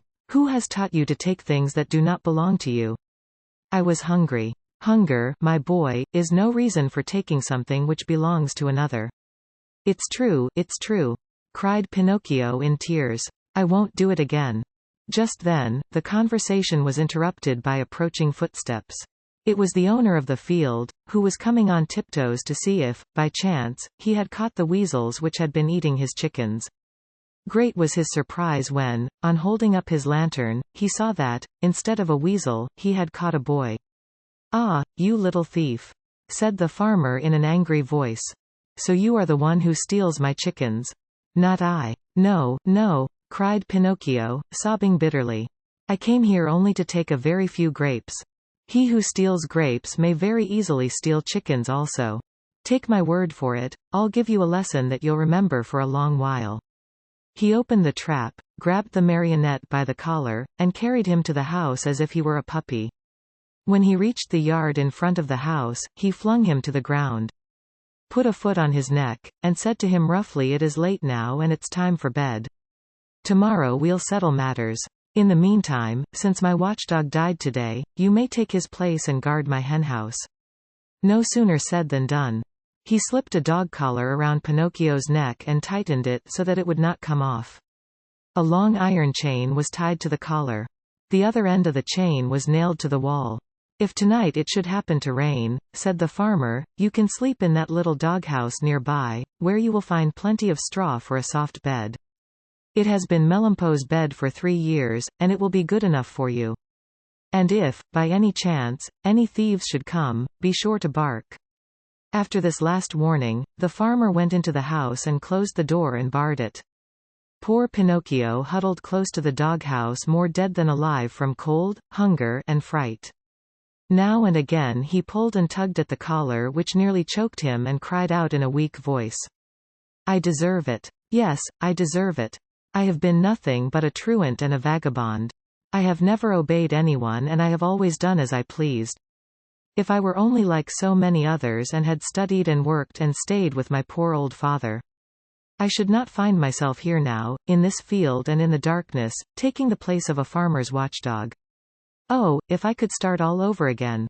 But what is done can't be undone, and I must be patient." After this little sermon to himself, which came from the very depths of his heart, Pinocchio went into the doghouse and fell asleep. Chapter 22. Pinocchio discovers the thieves and, as a reward for faithfulness, he regains his liberty. Even though a boy may be very unhappy, he very seldom loses sleep over his worries. The marionette, being no exception to this rule, slept on peacefully for a few hours. Till well along toward midnight, when he was awakened by strange whisperings and stealthy sounds coming from the yard. He stuck his nose out of the doghouse and saw 4 slender, hairy animals. They were weasels, small animals very fond of both eggs and chickens. One of them left her companions and, going to the door of the doghouse, said in a sweet voice, "Good evening, Melampo." "My name is not Melampo," answered Pinocchio. "Who are you, then?" "I am Pinocchio." "What are you doing here?" "I'm the watchdog." "But where is Melampo? Where is the old dog who used to live in this house?" "He died this morning." "Died? Poor beast. He was so good. Still, judging by your face, I think you, too, are a good-natured dog." I beg your pardon, I am not a dog. What are you, then? I am a marionette. Are you taking the place of the watchdog? I'm sorry to say that I am. I'm being punished. Well, I shall make the same terms with you that we had with the dead Melampo. I am sure you will be glad to hear them. And what are the terms? This is our plan. We'll come once in a while, as in the past, to pay a visit to this henhouse, and we'll take away 8 chickens. Of these, 7 are for us, and 1 for you, provided, of course, that you will make believe you are sleeping and will not bark for the farmer. Did Melampo really do that? Asked Pinocchio. Indeed he did, and because of that we were the best of friends. Sleep away peacefully, and remember that before we go we shall leave you a nice fat chicken all ready for your breakfast in the morning. Is that understood? Even too well, answered Pinocchio. And shaking his head in a threatening manner, he seemed to say, we'll talk this over in a few minutes, my friends. As soon as the 4 weasels had talked things over, they went straight to the chicken coop which stood close to the doghouse. Digging busily with teeth and claws, they opened the little door and slipped in. But they were no sooner in than they heard the door close with a sharp bang. The one who had done the trick was Pinocchio, who, not satisfied with that, dragged a heavy stone in front of it. That done, he started to bark. And he barked as if he were a real watchdog. Bow, wow, wow. Bow, wow. The farmer heard the loud barks and jumped out of bed. Taking his gun, he leapt to the window and shouted, "What's the matter?" "The thieves are here," answered Pinocchio. "Where are they?" "In the chicken coop. I'll come down in a second." And, in fact, he was down in the yard in a twinkling and running toward the chicken coop. He opened the door, pulled out the weasels one by one, and, after tying them in a bag, said to them in a happy voice, "You're in my hands at last. I could punish you now. But I'll wait. In the morning you may come with me to the inn and there you'll make a fine dinner for some hungry mortal. It is really too great an honor for you, one you do not deserve, but, as you see, I am really a very kind and generous man and I am going to do this for you." Then he went up to Pinocchio and began to pet and caress him. "How did you ever find them out so quickly? And to think that Melampo, my faithful Melampo, never saw them in all these years." The marionette could have told, then and there, all he knew about the shameful contract between the dog and the weasels. But thinking of the dead dog, he said to himself, Melampo is dead. What is the use of accusing him? The dead are gone and they cannot defend themselves. The best thing to do is to leave them in peace. "Were you awake or asleep when they came?" continued the farmer. "I was asleep," answered Pinocchio, "but they awakened me with their whisperings. One of them even came to the door of the doghouse and said to me, 'If you promise not to bark, we will make you a present of one of the chickens for your breakfast.' Did you hear that? They had the audacity to make such a proposition as that to me. For you must know that, though I am a very wicked marionette full of faults, still I never have been, nor ever shall be, bribed." "Fine boy," cried the farmer, slapping him on the shoulder in a friendly way. "You ought to be proud of yourself. And to show you what I think of you, you are free from this instant." And he slipped the dog collar from his neck. Chapter 23. Pinocchio weeps upon learning that the lovely maiden with azure hair is dead. He meets a pigeon, who carries him to the seashore. He throws himself into the sea to go to the aid of his father. As soon as Pinocchio no longer felt the shameful weight of the dog collar around his neck, he started to run across the fields and meadows, and never stopped till he came to the main road that was to take him to the fairy's house. When he reached it, he looked into the valley far below him and there he saw the wood where unluckily he had met the fox and the cat, and the tall oak tree where he had been hanged, but though he searched far and near, he could not see the house where the fairy with the azure hair lived. He became terribly frightened and, running as fast as he could, he finally came to the spot where it had once stood. The little house was no longer there. In its place lay a small marble slab, which bore this sad inscription: "Here lies the lovely fairy with azure hair. Who died of grief when abandoned by her little brother Pinocchio." The poor marionette was heartbroken at reading these words. He fell to the ground and, covering the cold marble with kisses, burst into bitter tears. He cried all night, and dawn found him still there, though his tears had dried and only hard, dry sobs shook his wooden frame. But these were so loud that they could be heard by the faraway hills. As he sobbed, he said to himself, "Oh, my fairy, my dear, dear fairy, why did you die? Why did I not die, who am so bad, instead of you, who are so good? And my father, where can he be? Please, dear fairy, tell me where he is, and I shall never, never leave him again. You are not really dead, are you? If you love me, you will come back, alive as before. Don't you feel sorry for me? I'm so lonely. If the 2 assassins come, they'll hang me again from the giant oak tree, and I will really die, this time. What shall I do alone in the world? Now that you are dead and my father is lost, where shall I eat? Where shall I sleep? Who will make my new clothes? Oh, I want to die. Yes, I want to die. Oh, oh, oh. Poor Pinocchio. He even tried to tear his hair, but as it was only painted on his wooden head, he could not even pull it. Just then a large pigeon flew far above him. Seeing the marionette, he cried to him, "Tell me, little boy, what are you doing there? Can't you see? I'm crying," cried Pinocchio, lifting his head toward the voice and rubbing his eyes with his sleeve. "Tell me," asked the pigeon, "do you by chance know of a marionette, Pinocchio by name?" "Pinocchio. Did you say Pinocchio?" replied the marionette, jumping to his feet. "Why, I am Pinocchio." At this answer, the pigeon flew swiftly down to the earth. He was much larger than a turkey.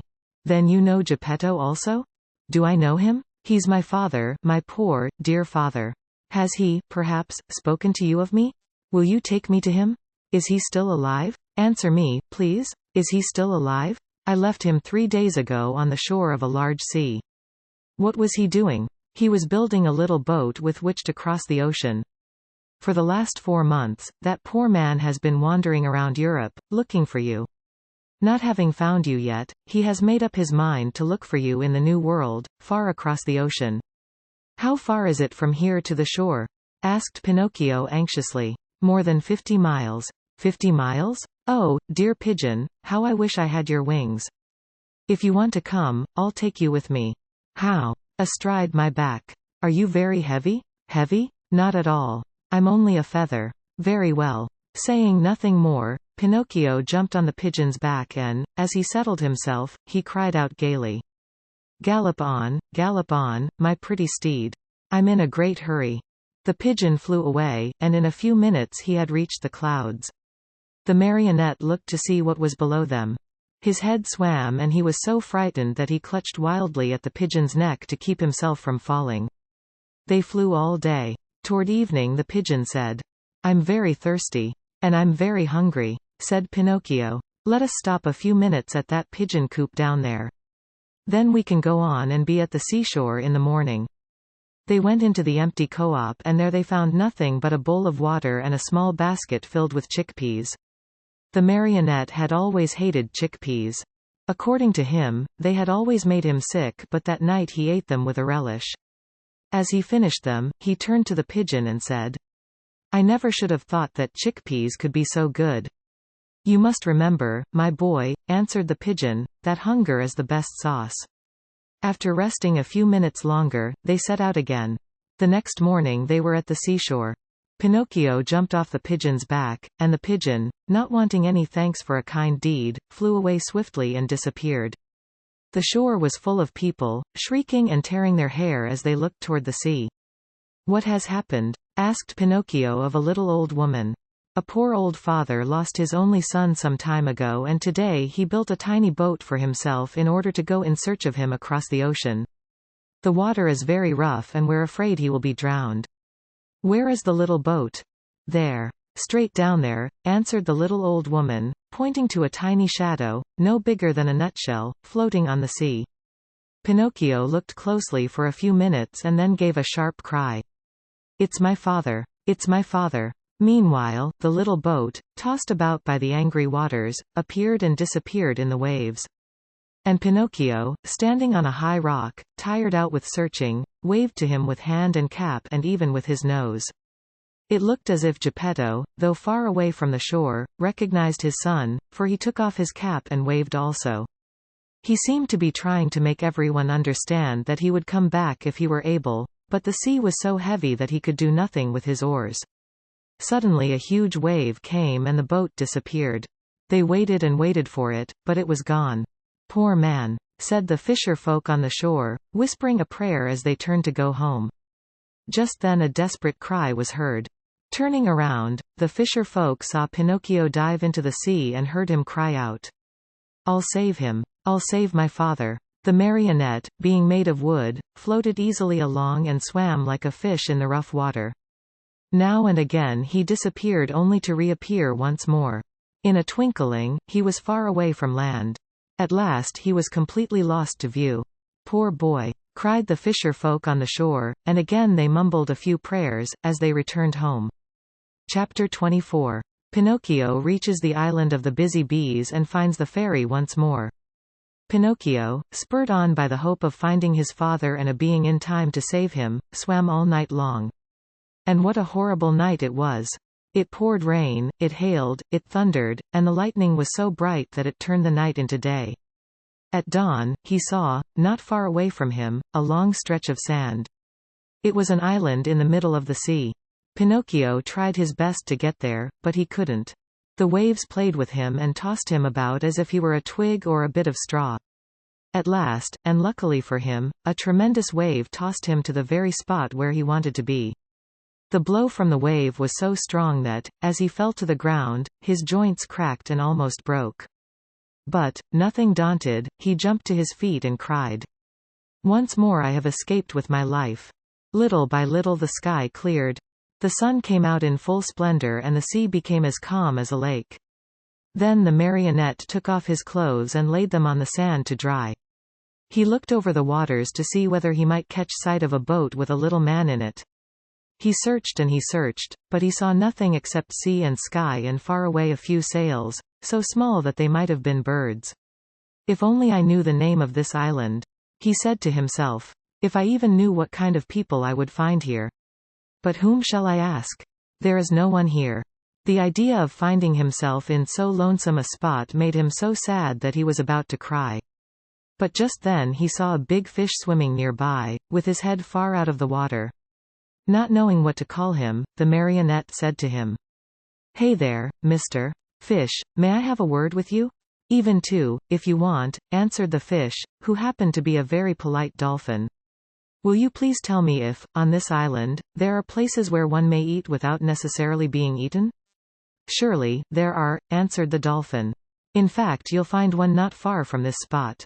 "And how shall I get there?" "Take that path on your left and follow your nose. You can't go wrong. Tell me another thing. You who travel day and night through the sea, did you not perhaps meet a little boat with my father in it?" "And who is you father?" "He is the best father in the world, even as I am the worst son that can be found." "In the storm of last night," answered the dolphin, "the little boat must have been swamped." "And my father?" "By this time, he must have been swallowed by the terrible shark, which, for the last few days, has been bringing terror to these waters." "Is this shark very big?" asked Pinocchio, who was beginning to tremble with fright. "Is he big?" replied the dolphin. "Just to give you an idea of his size, let me tell you that he is larger than a 5-story building. And that he has a mouth so big and so deep, that a whole train and engine could easily get into it." "Mother mine!" cried the marionette, scared to death, and dressing himself as fast as he could, he turned to the dolphin and said, "Farewell, Mr. Fish. Pardon the bother, and many thanks for your kindness." This said, he took the path at so swift a gait that he seemed to fly, and at every small sound he turned in fear to see whether the terrible shark, 5 stories high and with a train in his mouth, was following him. After walking a half-hour, he came to a small country called the Land of the Busy Bees. The streets were filled with people running to and fro about their tasks. Everyone worked, everyone had something to do. Even if one were to search with a lantern, not one idle man or one tramp could have been found. "I understand," said Pinocchio at once wearily, "this is no place for me. I was not born for work." But in the meantime, he began to feel hungry, for it was 24 hours since he had eaten. What was to be done? There were only 2 means left to him in order to get a bite to eat. He had either to work or to beg. He was ashamed to beg, because his father had always preached to him that begging should be done only by the sick or the old. He had said that the real poor in this world, deserving of our pity and help, were only those who either through age or sickness, had lost the means of earning their bread with their own hands. All others should work, and if they didn't, and went hungry, so much the worse for them. Just then a man passed by, worn out and wet with perspiration, pulling, with difficulty, 2 heavy carts filled with coal. Pinocchio looked at him and, judging him by his looks to be a kind man, said to him with eyes downcast in shame, "Will you be so good as to give me a penny, for I am faint with hunger?" "Not only 1 penny," answered the coalman. "I'll give you 4 if you will help me pull these 2 wagons." "I am surprised," answered the marionette, very much offended. "I wish you to know that I never have been a donkey, nor have I ever pulled a wagon." "So much the better for you," answered the coalman. "Then, my boy, if you are really faint with hunger, eat 2 slices of your pride and I hope they don't give you indigestion." A few minutes after, a bricklayer passed by, carrying a pail full of plaster on his shoulder. "Good man, will you be kind enough to give a penny to a poor boy who is yawning from hunger?" "Gladly," answered the bricklayer. "Come with me and carry some plaster, and instead of 1 penny, I'll give you 5. "But the plaster is heavy," answered Pinocchio, "and the work too hard for me." "If the work is too hard for you, my boy, enjoy your yawns and may they bring you luck." In less than a half hour, at least 20 people passed and Pinocchio begged of each one, but they all answered, "Aren't you ashamed? Instead of being a beggar in the streets, why don't you look for work and earn your own bread?" Finally a little woman went by carrying 2 water jugs. "Good woman, will you allow me to have a drink from one of your jugs?" asked Pinocchio, who was burning up with thirst. "With pleasure, my boy," she answered, setting the 2 jugs on the ground before him. When Pinocchio had had his fill, he grumbled, as he wiped his mouth, "My thirst is gone. If I could only as easily get rid of my hunger." On hearing these words, the good little woman immediately said, "If you help me to carry these jugs home, I'll give you a slice of bread."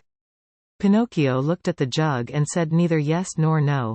"And with the bread, I'll give you a nice dish of cauliflower with white sauce on it."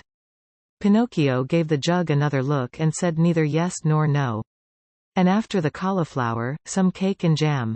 At this last bribery, Pinocchio could no longer resist and said firmly, "Very well. I'll take the jug home for you." The jug was very heavy, and the marionette, not being strong enough to carry it with his hands, had to put it on his head. When they arrived home, the little woman made Pinocchio sit down at a small table and placed before him the bread, the cauliflower, and the cake. Pinocchio did not eat, he devoured. His stomach seemed a bottomless pit. His hunger finally appeased, he raised his head to thank his kind benefactress. But he had not looked at her long when he gave a cry of surprise and sat there with his eyes wide open, his fork in the air, and his mouth filled with bread and cauliflower. "Why all this surprise?" asked the good woman, laughing. "Because," answered Pinocchio, stammering and stuttering, "because you look like you remind me of yes, yes, the same voice, the same eyes, the same hair, yes. Yes, yes, you also have the same azure hair she had. Oh, my little fairy, my little fairy. Tell me that it is you. Don't make me cry any longer. If you only knew. I have cried so much, I have suffered so." And Pinocchio threw himself on the floor and clasped the knees of the mysterious little woman. Chapter 25. Pinocchio promises the fairy to be good and to study, as he is growing tired of being a marionette, and wishes to become a real boy. If Pinocchio cried much longer, the little woman thought he would melt away, so she finally admitted that she was the little fairy with azure hair. "You rascal of a marionette! How did you know it was I?" she asked, laughing. "My love for you told me who you were. Do you remember? You left me when I was a little girl and now you find me a grown woman. I am so old, I could almost be your mother. I am very glad of that, for then I can call you mother instead of sister. For a long time I have wanted a mother, just like other boys. But how did you grow so quickly?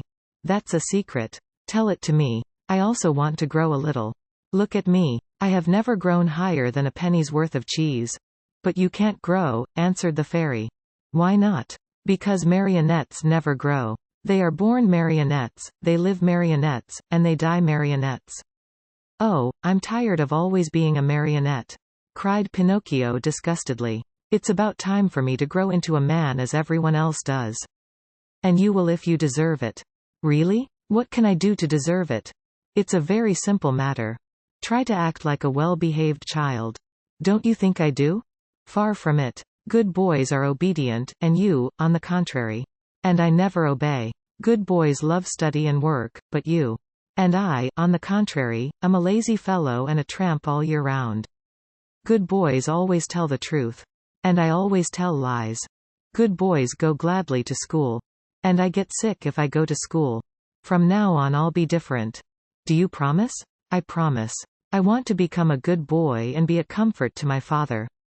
Where is my poor father now? I do not know. Will I ever be lucky enough to find him and embrace him once more? I think so. Indeed, I am sure of it. At this answer, Pinocchio's happiness was very great. He grasped the fairy's hands and kissed them so hard that it looked as if he had lost his head. Then lifting his face, he looked at her lovingly and asked, "Tell me, little mother, it isn't true that you are dead, is it?" "It doesn't seem so," answered the fairy, smiling. "If you only knew how I suffered and how I wept when I read, 'Here lies.' I know it, and for that I have forgiven you. The depth of your sorrow made me see that you have a kind heart. There is always hope for boys with hearts such as yours, though they may often be very mischievous. This is the reason why I have come so far to look for you. From now on, I'll be your own little mother." "Oh, how lovely!" cried Pinocchio, jumping with joy. "You will obey me always and do as I wish?" "Gladly, very gladly, more than gladly. Beginning tomorrow," said the fairy, "you'll go to school every day." Pinocchio's face fell a little. "Then you will choose the trade you like best." Pinocchio became more serious. "What are you mumbling to yourself?" asked the fairy. "I was just saying," whined the marionette in a whisper, "that it seems too late for me to go to school now." "No, indeed. Remember, it is never too late to learn.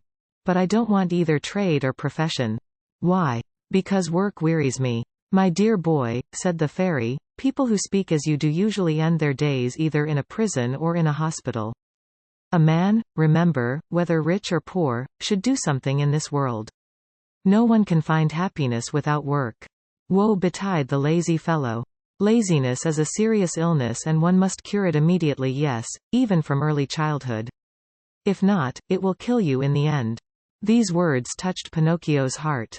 He lifted his eyes to his fairy and said seriously, "I'll work, I'll study, I'll do all you tell me. After all, the life of a marionette has grown very tiresome to me and I want to become a boy, no matter how hard it is. You promise that, do you not?" "Yes, I promise, and now it is up to you." Chapter 26. Pinocchio goes to the seashore with his friends to see the terrible shark. In the morning, bright and early, Pinocchio started for school. Imagine what the boys said when they saw a marionette enter the classroom. They laughed until they cried. Everyone played tricks on him. One pulled his hat off, another tugged at his coat, a third tried to paint a mustache under his nose. One even attempted to tie strings to his feet and his hands to make him dance. For a while Pinocchio was very calm and quiet. Finally, however, he lost all patience and turning to his tormentors, he said to them threateningly, "Careful, boys, I haven't come here to be made fun of. I'll respect you and I want you to respect me. Hurrah for Doctor. Know all. You have spoken like a printed book," howled the boys, bursting with laughter. One of them, more impudent than the rest, put out his hand to pull the marionette's nose. But he was not quick enough, for Pinocchio stretched his leg under the table and kicked him hard on the shin. "Oh, what hard feet!" cried the boy, rubbing the spot where the marionette had kicked him. "And what elbows! They are even harder than the feet," shouted another one, who, because of some other trick, had received a blow in the stomach. With that kick and that blow Pinocchio gained everybody's favor. Everyone admired him, danced attendance upon him, petted and caressed him. As the days passed into weeks, even the teacher praised him, for he saw him attentive, hard-working, and wide awake. Always the first to come in the morning, and the last to leave when school was over. Pinocchio's only fault was that he had too many friends. Among these were many well-known rascals, who cared not a jot for study or for success. The teacher warned him each day, and even the good fairy repeated to him many times, "Take care, Pinocchio. Those bad companions will sooner or later make you lose your love for study. Someday they will lead you astray." "There's no such danger," answered the marionette, shrugging his shoulders and pointing to his forehead as if to say, "I'm too wise." So it happened that one day, as he was walking to school, he met some boys who ran up to him and said, "Have you heard the news?" "No. A shark as big as a mountain has been seen near the shore." "Really? I wonder if it could be the same one I heard of when my father was drowned?" "We are going to see it." "Are you coming?" "No, not I. I must go to school." "What do you care about school? You can go there tomorrow. With a lesson more or less, we are always the same donkeys." "And what will the teacher say?" "Let him talk. He is paid to grumble all day long." "And my mother?" "Mothers don't know anything," answered those scamps. "Do you know what I'll do?" said Pinocchio. "For certain reasons of mine, I, too, want to see that shark, but I'll go after school. I can see him then as well as now." "Poor simpleton," cried one of the boys. "Do you think that a fish of that size will stand there waiting for you? He turns and off he goes, and no one will ever be the wiser." "How long does it take from here to the shore?" asked the marionette. 1 hour there and back." "Very well, then. Let's see who gets there first," cried Pinocchio. At the signal, the little troop, with books under their arms, dashed across the fields. Pinocchio led the way, running as if on wings, the others following as fast as they could. Now and again, he looked back and, seeing his followers hot and tired, and with tongues hanging out, he laughed out heartily. Unhappy boy! If he had only known then the dreadful things that were to happen to him on account of his disobedience. Chapter 27. The Great Battle between Pinocchio and his playmates. One is wounded. Pinocchio is arrested. Going like the wind, Pinocchio took but a very short time to reach the shore. He glanced all about him, but there was no sign of a shark. The sea was as smooth as glass. "Hey there, boys, where's that shark?" he asked, turning to his playmates. "He may have gone for his breakfast," said one of them, laughing. "Or, perhaps, he went to bed for a little nap," said another, laughing also. From the answers and the laughter which followed them, Pinocchio understood that the boys had played a trick on him. "What now?" he said angrily to them. "What's the joke?" "Oh, the joke's on you," cried his tormentors, laughing more heartily than ever, and dancing gaily around the marionette. "And that is? That we have made you stay out of school to come with us. Aren't you ashamed of being such a goody-goody, and of studying so hard? You never have a bit of enjoyment. And what is it to you, if I do study? What does the teacher think of us, you mean? Why, don't you see? If you study and we don't, we pay for it. After all, it's only fair to look out for ourselves. What do you want me to do? Hate school and books and teachers, as we all do. They are your worst enemies, you know, and they like to make you as unhappy as they can. And if I go on studying, what will you do to me? You'll pay for it. Really, you amuse me," answered the marionette, nodding his head. "Hey, Pinocchio," cried the tallest of them all, "that will do. We are tired of hearing you bragging about yourself, you little turkeycock. You may not be afraid of us. But remember we are not afraid of you, either. You are alone, you know, and we are 7. Like the 7 sins," said Pinocchio, still laughing. "Did you hear that? He has insulted us all. He has called us sins.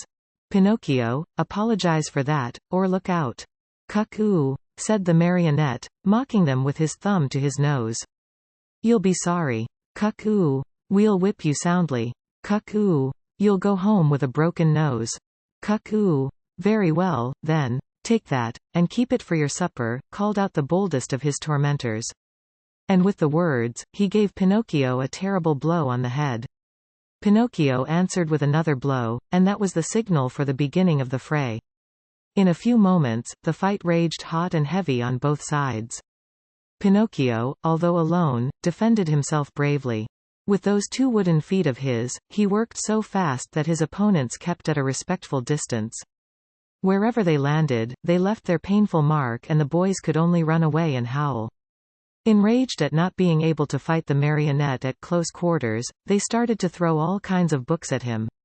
Readers, geographies, histories, grammars flew in all directions. But Pinocchio was keen of eye and swift of movement, and the books only passed over his head, landed in the sea, and disappeared. The fish, thinking they might be good to eat, came to the top of the water in great numbers. Some took a nibble, some took a bite, but no sooner had they tasted a page or two, than they spat them out with a wry face, as if to say, "What a horrid taste! Our own food is so much better." Meanwhile, the battle waxed more and more furious. At the noise, a large crab crawled slowly out of the water and, with a voice that sounded like a trombone suffering from a cold, he cried out, "Stop fighting, you rascals! These battles between boys rarely end well. Trouble is sure to come to you." Poor crab. He might as well have spoken to the wind. Instead of listening to his good advice, Pinocchio turned to him and said as roughly as he knew how, "Keep quiet, ugly gab. It would be better for you to chew a few cough drops to get rid of that cold you have. Go to bed and sleep. You will feel better in the morning." In the meantime, the boys, having used all their books, looked around for new ammunition. Seeing Pinocchio's bundle lying idle nearby, they somehow managed to get hold of it. One of the books was a very large volume, an arithmetic text, heavily bound in leather. It was Pinocchio's pride. Among all his books, he liked that one the best. Thinking it would make a fine missile, one of the boys took hold of it and threw it with all his strength at Pinocchio's head. But instead of hitting the marionette, the book struck one of the other boys, who, as pale as a ghost, cried out faintly, "Oh, mother, help! I'm dying," and fell senseless to the ground. At the sight of that pale little corpse, the boys were so frightened that they turned tail and ran. In a few moments, all had disappeared. All except Pinocchio. Although scared to death by the horror of what had been done. He ran to the sea and soaked his handkerchief in the cool water and with it bathed the head of his poor little schoolmate. Sobbing bitterly, he called to him, saying, "Eugene, my poor Eugene, open your eyes and look at me. Why don't you answer? I was not the one who hit you, you know. Believe me, I didn't do it. Open your eyes, Eugene? If you keep them shut, I'll die, too. Oh, dear me, how shall I ever go home now? How shall I ever look at my little mother again? What will happen to me? Where shall I go? Where shall I hide? Oh, how much better it would have been, 1,000 times better, if only I had gone to school. Why did I listen to those boys? They always were a bad influence. And to think that the teacher had told me and my mother, too. Beware of bad company. That's what she said. But I'm stubborn and proud."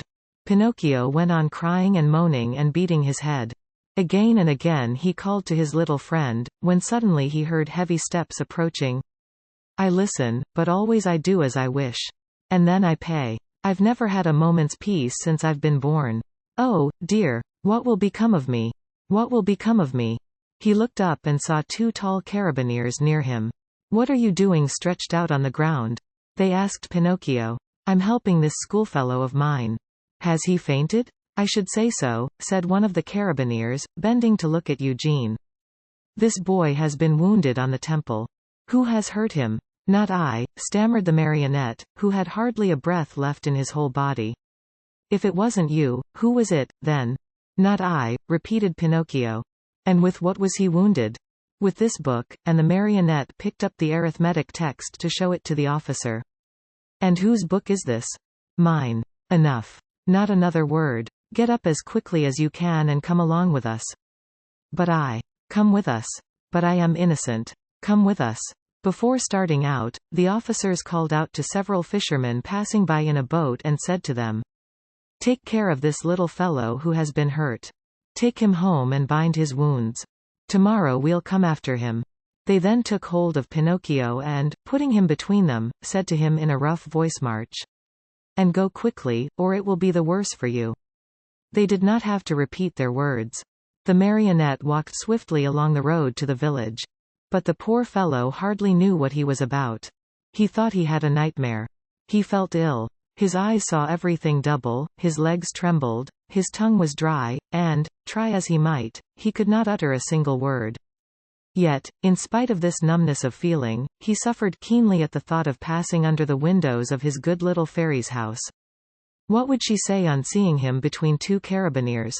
They had just reached the village, when a sudden gust of wind blew off Pinocchio's cap and made it go sailing far down the street. "Would you allow me," the marionette asked the carabineers, "to run after my cap?" "Very well, go, but hurry." The marionette went, picked up his cap, but instead of putting it on his head, he stuck it between his teeth and then raced toward the sea. He went like a bullet out of a gun. The carabineers, judging that it would be very difficult to catch him, sent a large mastiff after him, one that had won first prize in all the dog races. Pinocchio ran fast and the dog ran faster. At so much noise, the people hung out of the windows or gathered in the street, anxious to see the end of the contest. But they were disappointed, for the dog and Pinocchio raised so much dust on the road that, after a few moments, it was impossible to see them. Chapter 28. Pinocchio runs the danger of being fried in a pan like a fish. During that wild chase, Pinocchio lived through a terrible moment when he almost gave himself up as lost. This was when Alidoro, that was the mastiff's name, in a frenzy of running, came so near that he was on the very point of reaching him. The marionette heard, close behind him, the labored breathing of the beast who was fast on his trail, and now and again even felt his hot breath blow over him. Luckily, by this time, he was very near the shore, and the sea was in sight, in fact, only a few short steps away. As soon as he set foot on the beach, Pinocchio gave a leap and fell into the water. Alidoro tried to stop, but as he was running very fast, he couldn't, and he, too, landed far out in the sea. Strange though it may seem, the dog could not swim. He beat the water with his paws to hold himself up, but the harder he tried, the deeper he sank. As he stuck his head out once more, the poor fellow's eyes were bulging and he barked out wildly, "I drown! I drown! Drown!" answered Pinocchio from afar, happy at his escape. "Help, Pinocchio, dear little Pinocchio! Save me from death!" At those cries of suffering, the marionette, who after all had a very kind heart, was moved to compassion. He turned toward the poor animal and said to him, "But if I help you, will you promise not to bother me again by running after me?" "I promise. I promise. Only hurry, for if you wait another second, I'll be dead and gone." Pinocchio hesitated still another minute. Then, remembering how his father had often told him that a kind deed is never lost, he swam to Alidoro and, catching hold of his tail, dragged him to the shore. The poor dog was so weak he could not stand. He had swallowed so much salt water that he was swollen like a balloon. However, Pinocchio, not wishing to trust him too much, threw himself once again into the sea. As he swam away, he called out, "Good-bye, Alidoro, good luck and remember me to the family." "Good-bye, little Pinocchio," answered the dog. "1,000 thanks for having saved me from death. You did me a good turn, and, in this world, what is given is always returned. If the chance comes, I shall be there." Pinocchio went on swimming close to shore. At last he thought he had reached a safe place. Glancing up and down the beach, he saw the opening of a cave out of which rose a spiral of smoke. In that cave, he said to himself, there must be a fire. So much the better. I'll dry my clothes and warm myself, and then well. His mind made up, Pinocchio swam to the rocks, but as he started to climb, he felt something under him lifting him up higher and higher. He tried to escape, but he was too late. To his great surprise, he found himself in a huge net, amid a crowd of fish of all kinds and sizes, who were fighting and struggling desperately to free themselves. At the same time, he saw a fisherman come out of the cave, a fisherman so ugly that Pinocchio thought he was a sea monster. In place of hair, his head was covered by a thick bush of green grass. Green was the skin of his body, green were his eyes, green was the long, long beard that reached down to his feet. He looked like a giant lizard with legs and arms. When the fisherman pulled the net out of the sea, he cried out joyfully, "Blessed Providence! Once more I'll have a fine meal of fish. Thank heaven, I'm not a fish," said Pinocchio to himself, trying with these words to find a little courage. The fisherman took the net and the fish to the cave, a dark, gloomy, smoky place. In the middle of it, a pan full of oil sizzled over a smoky fire, sending out a repelling odor of tallow that took away one's breath. "Now, let's see what kind of fish we have caught today," said the green fisherman. He put a hand as big as a spade into the net and pulled out a handful of mullets. "Fine mullets, these," he said, after looking at them and smelling them with pleasure. After that, he threw them into a large, empty tub. Many times he repeated this performance. As he pulled each fish out of the net, his mouth watered with the thought of the good dinner coming, and he said, "Fine fish, these base. Very tasty, these whitefish. Delicious flounders, these. What splendid crabs. And these dear little anchovies, with their heads still on." As you can well imagine, the base, the flounders, the whitefish, and even the little anchovies all went together into the tub to keep the mullets company. The last to come out of the net was Pinocchio. As soon as the fisherman pulled him out, his green eyes opened wide with surprise, and he cried out in fear, "What kind of fish is this? I don't remember ever eating anything like it." He looked at him closely, and after turning him over and over, he said at last, "I understand. He must be a crab." Pinocchio, mortified at being taken for a crab, said resentfully, "What nonsense! A crab indeed! I am no such thing. Beware how you deal with me. I am a marionette, I want you to know." "A marionette?" asked the fisherman. "I must admit that a marionette fish is, for me, an entirely new kind of fish." "So much the better. I'll eat you with greater relish." "Eat me? But can't you understand that I'm not a fish? Can't you hear that I speak and think as you do?" "It's true," answered the fisherman, "but since I see that you are a fish, well able to talk and think as I do, I'll treat you with all due respect. And that is, that, as a sign of my particular esteem, I'll leave to you the choice of the manner in which you are to be cooked. Do you wish to be fried in a pan, or do you prefer to be cooked with tomato sauce?" "To tell you the truth," answered Pinocchio, "if I must choose, I should much rather go free so I may return home." "Are you fooling? Do you think that I want to lose the opportunity to taste such a rare fish? A marionette fish does not come very often to these seas. Leave it to me. I'll fry you in the pan with the others. I know you'll like it. It's always a comfort to find oneself in good company." The unlucky marionette, hearing this, began to cry and wail and beg. With tears streaming down his cheeks, he said, "How much better it would have been for me to go to school. I did listen to my playmates, and now I am paying for it. Oh, oh, oh," and as he struggled and squirmed like an eel to escape from him. The green fisherman took a stout cord and tied him hand and foot, and threw him into the bottom of the tub with the others. Then he pulled a wooden bowl full of flour out of a cupboard and started to roll the fish into it, one by one. When they were white with it, he threw them into the pan. The first to dance in the hot oil were the mullets, the base followed, then the whitefish, the flounders, and the anchovies. Pinocchio's turn came last. Seeing himself so near to death, and such a horrible death, he began to tremble so with fright that he had no voice left with which to beg for his life. The poor boy beseeched only with his eyes. But the green fisherman, not even noticing that it was he, turned him over and over in the flour until he looked like a marionette made of chalk. Then he took him by the head and... Chapter 29. Pinocchio returns to the fairy's house, and she promises him that, on the morrow, he will cease to be a marionette and become a boy. A wonderful party of coffee and milk to celebrate the great event. Mindful of what the fisherman had said, Pinocchio knew that all hope of being saved had gone. He closed his eyes and waited for the final moment. Suddenly, a large dog, attracted by the odor of the boiling oil, came running into the cave. "Get out!" cried the fisherman threateningly, and still holding onto the marionette, who was all covered with flour.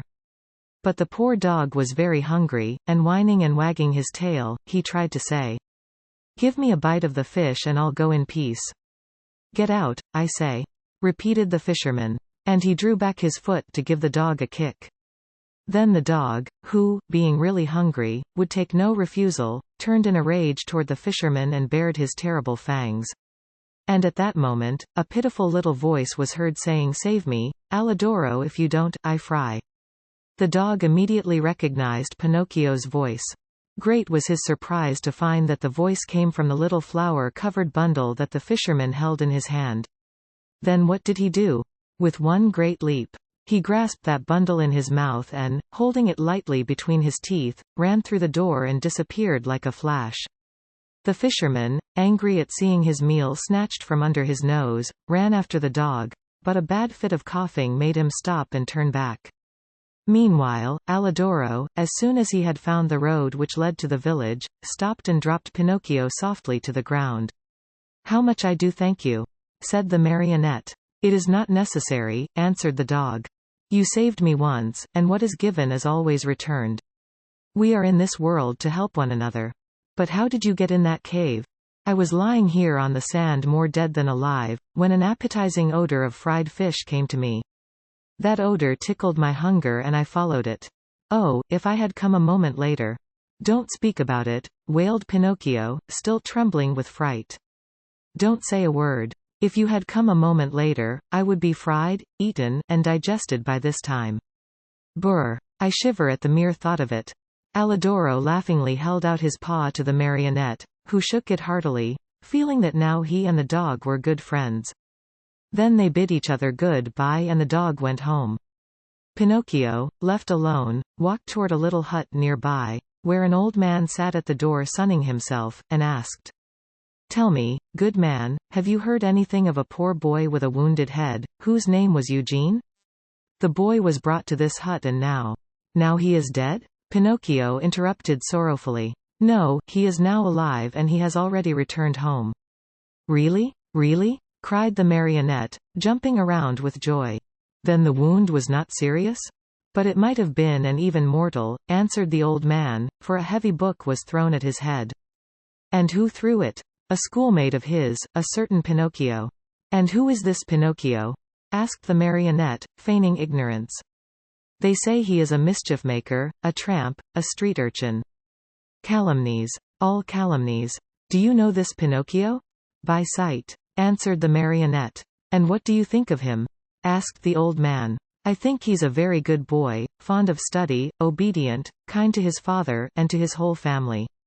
As he was telling all these enormous lies about himself, Pinocchio touched his nose and found it twice as long as it should be. Scared out of his wits, he cried out, "Don't listen to me, good man. All the wonderful things I have said are not true at all. I know Pinocchio well and he is indeed a very wicked fellow, lazy and disobedient, who instead of going to school, runs away with his playmates to have a good time." At this speech, his nose returned to its natural size. "Why are you so pale?" the old man asked suddenly. "Let me tell you. Without knowing it, I rubbed myself against a newly painted wall," he lied, ashamed to say that he had been made ready for the frying pan. "What have you done with your coat and your hat and your breeches?" "I met thieves and they robbed me." "Tell me, my good man, have you not, perhaps, a little suit to give me, so that I may go home?" "My boy, as for clothes, I have only a bag in which I keep hops. If you want it, take it. There it is."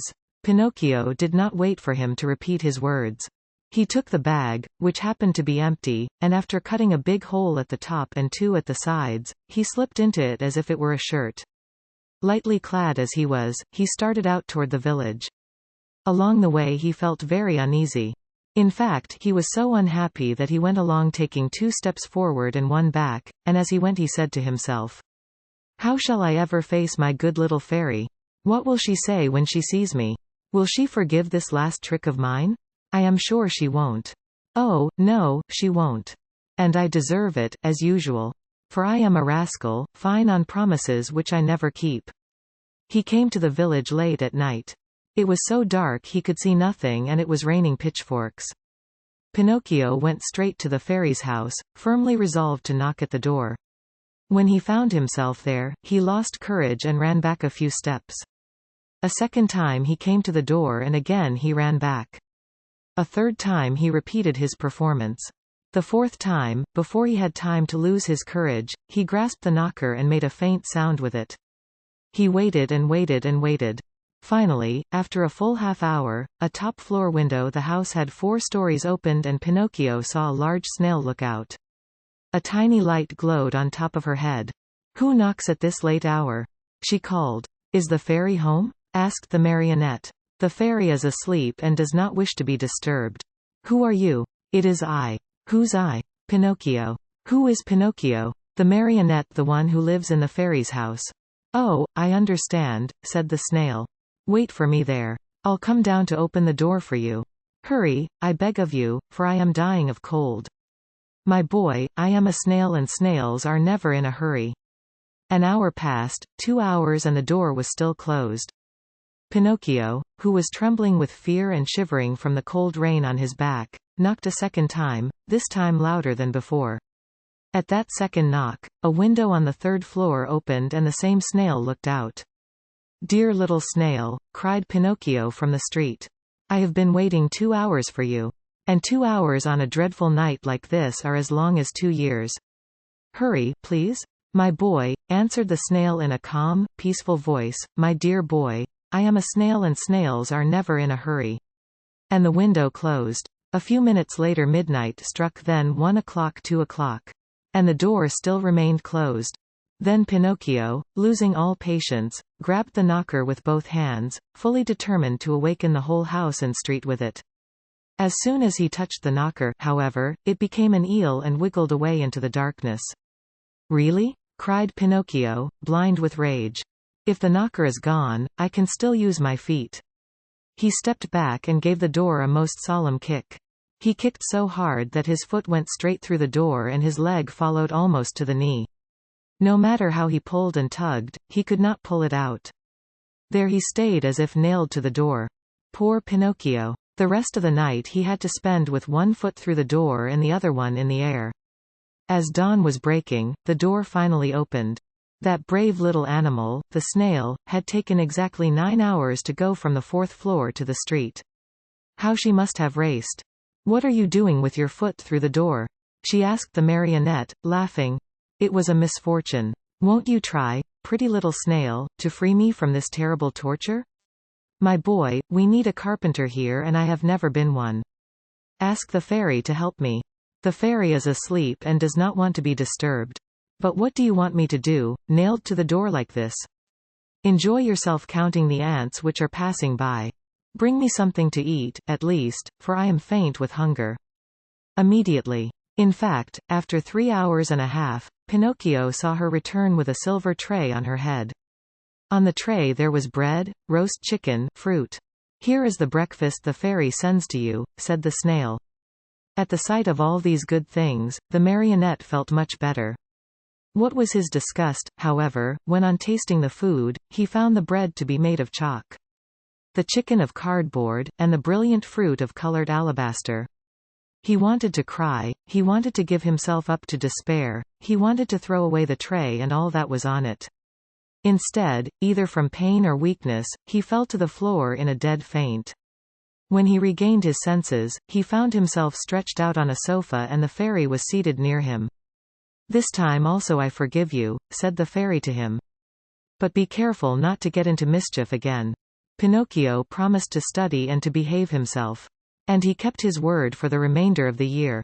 At the end of it, he passed first in all his examinations, and his report was so good that the fairy said to him happily, "Tomorrow your wish will come true." "And what is it?" "Tomorrow you will cease to be a marionette and will become a real boy." Pinocchio was beside himself with joy. All his friends and schoolmates must be invited to celebrate the great event. The fairy promised to prepare 200 cups of coffee and milk and 400 slices of toast buttered on both sides. The day promised to be a very gay and happy one, but unluckily, in a marionette's life there's always a but which is apt to spoil everything. Chapter 30. Pinocchio, instead of becoming a boy, runs away to the land of toys with his friend, Lamp Wick. Coming at last out of the surprise into which the fairy's words had thrown him, Pinocchio asked for permission to give out the invitations. "Indeed, you may invite your friends to tomorrow's party. Only remember to return home before dark. Do you understand?" "I'll be back in 1 hour without fail," answered the marionette. "Take care, Pinocchio. Boys give promises very easily, but they as easily forget them. But I am not like those others. When I give my word I keep it. We shall see. In case you do disobey, you will be the one to suffer, not anyone else." "Why?" "Because boys who do not listen to their elders always come to grief." "I certainly have," said Pinocchio, "but from now on, I obey." "We shall see if you are telling the truth." Without adding another word, the marionette bade the good fairy good-bye, and singing and dancing, he left the house. In a little more than an hour, all his friends were invited. Some accepted quickly and gladly.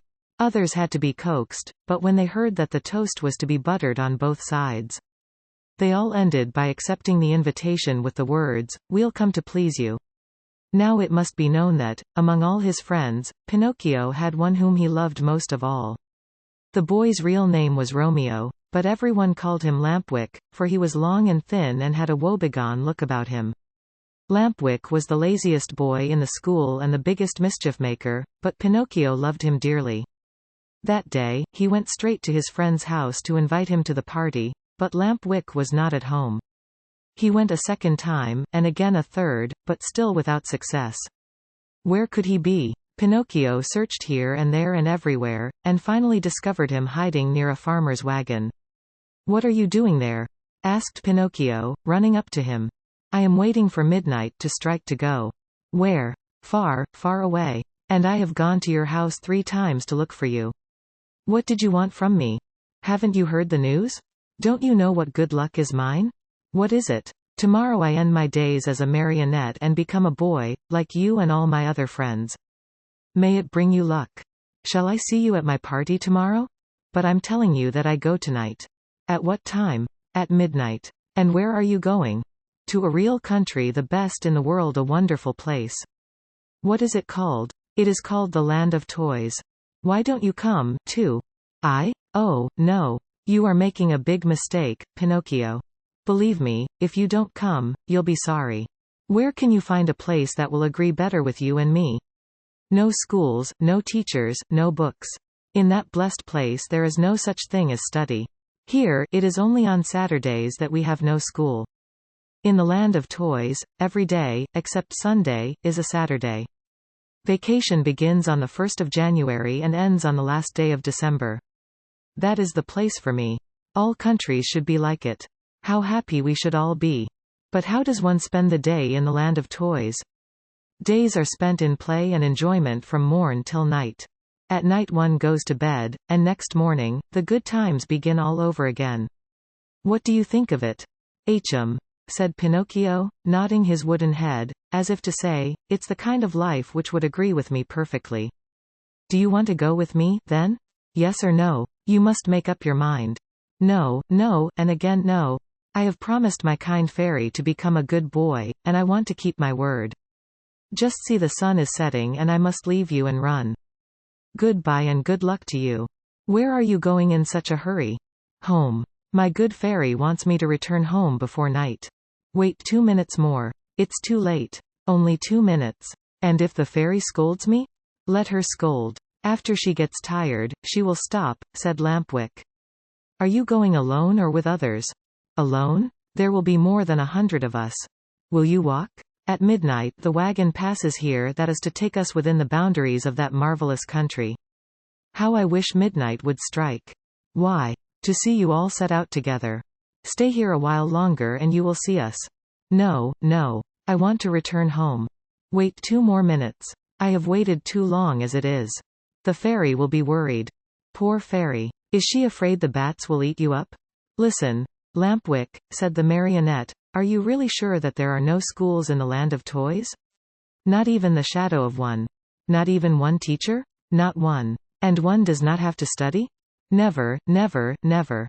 "What a great land," said Pinocchio, feeling his mouth water. "What a beautiful land. I have never been there, but I can well imagine it. Why don't you come, too? It is useless for you to tempt me.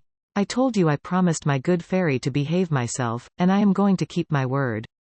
Goodbye, then, and remember me to the grammar schools, to the high schools, and even to the colleges if you meet them on the way.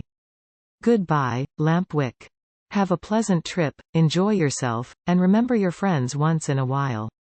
With these words, the marionette started on his way home. Turning once more to his friend, he asked him, "But are you sure that, in that country, each week is composed of 6 Saturdays and 1 Sunday?"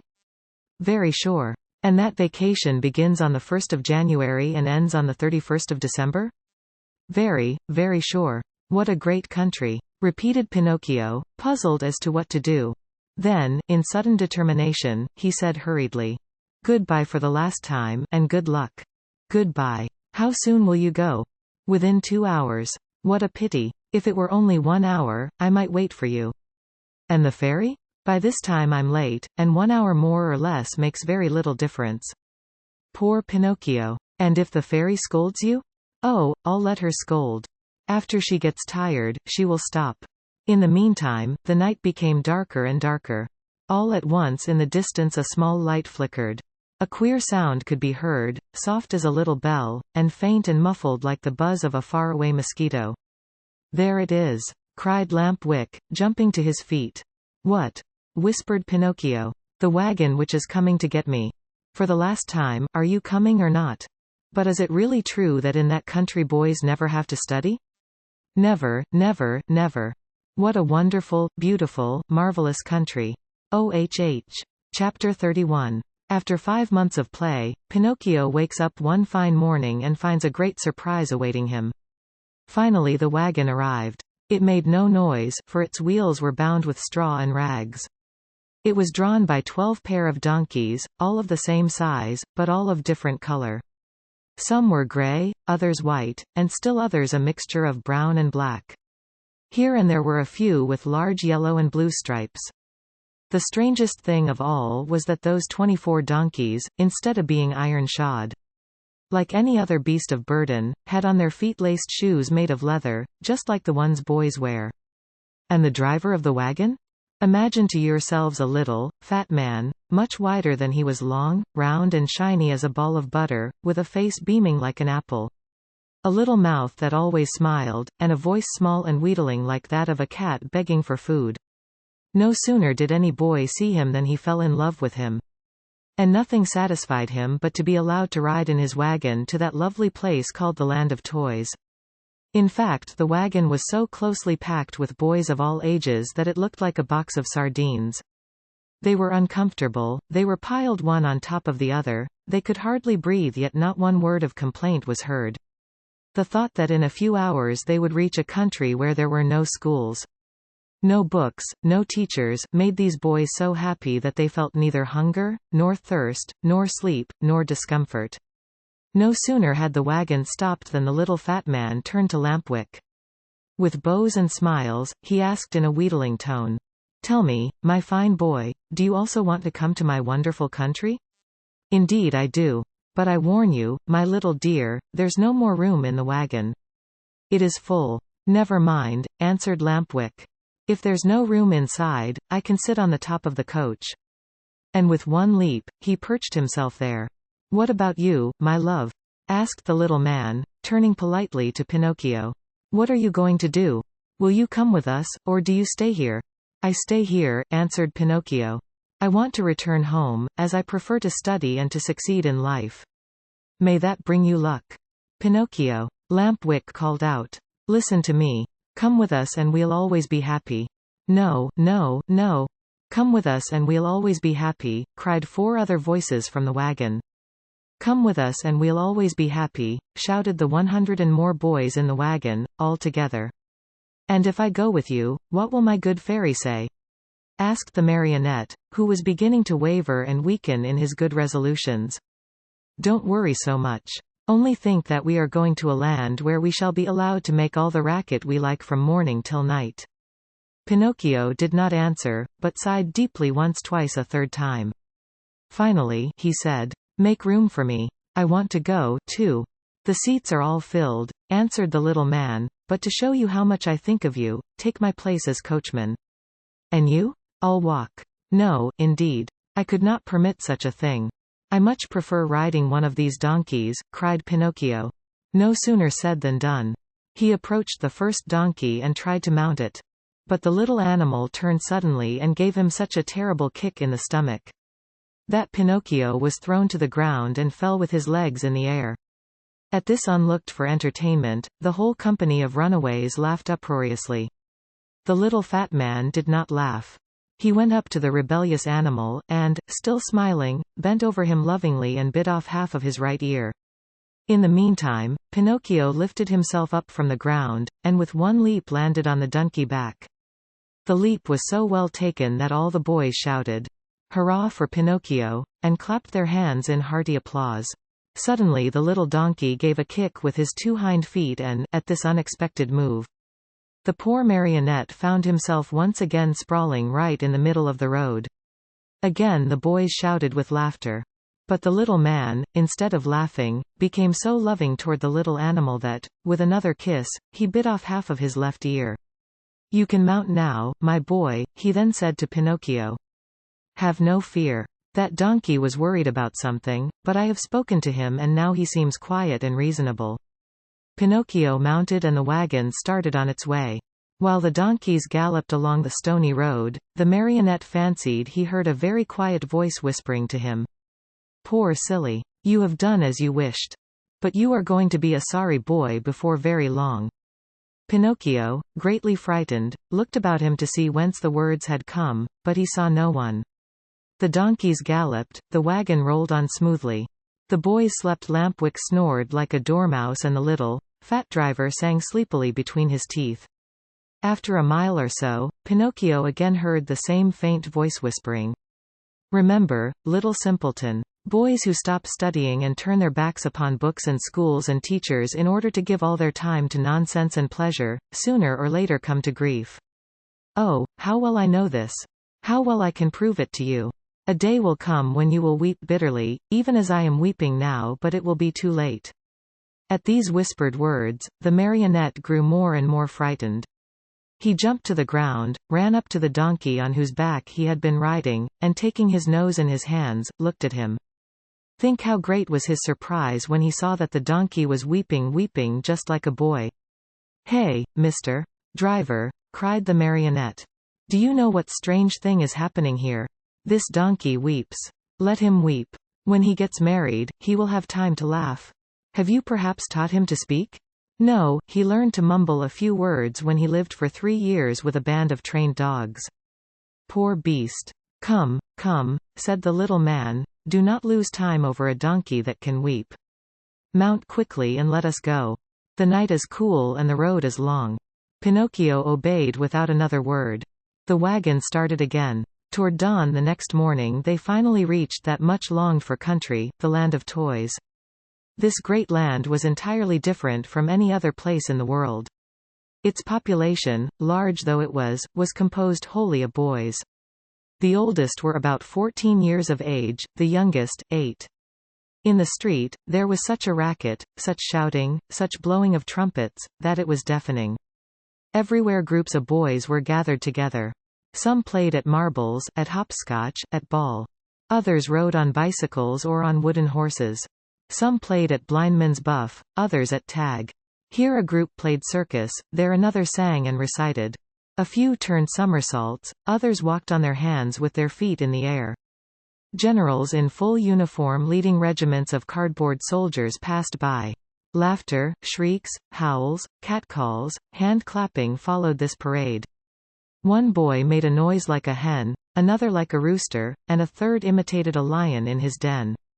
Altogether they created such a pandemonium that it would have been necessary for you to put cotton in your ears.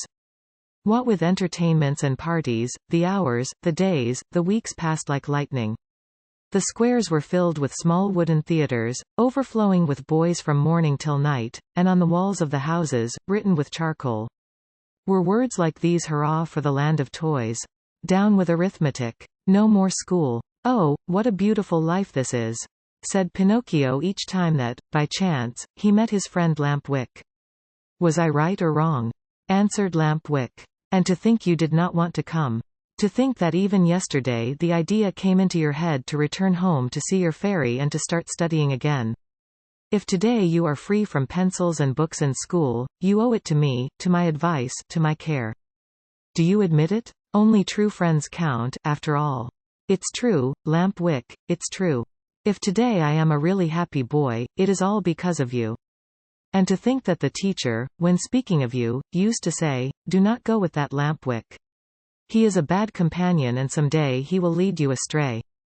"Poor teacher," answered the other, nodding his head. "Indeed I know how much he disliked me and how he enjoyed speaking ill of me.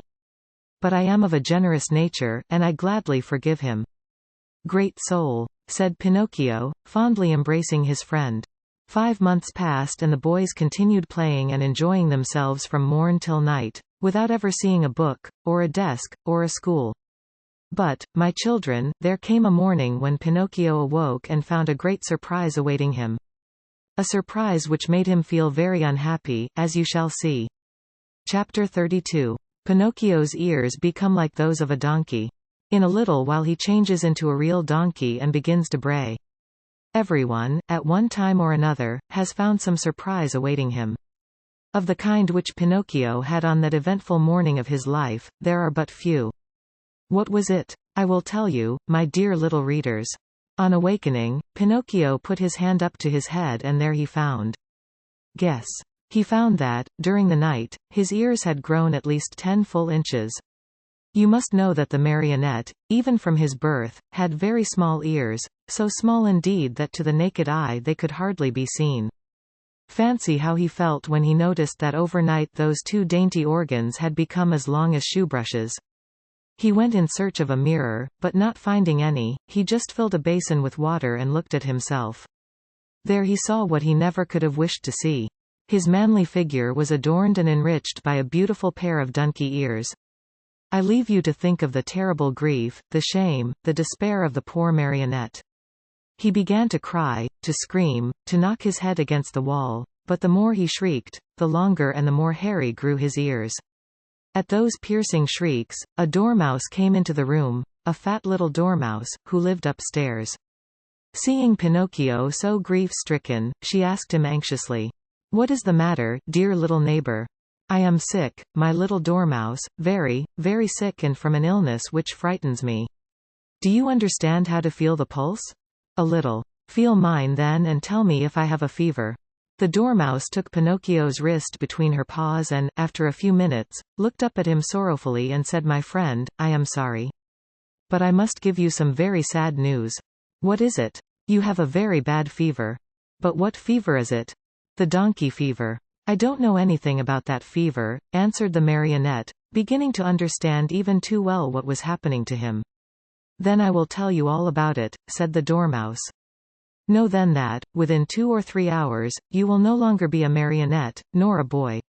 "What shall I be?" "Within 2 or 3 hours you will become a real donkey, just like the ones that pull the fruit carts to market." "Oh, what have I done? What have I done?" cried Pinocchio, grasping his 2 long ears in his hands and pulling and tugging at them angrily, just as if they belonged to another.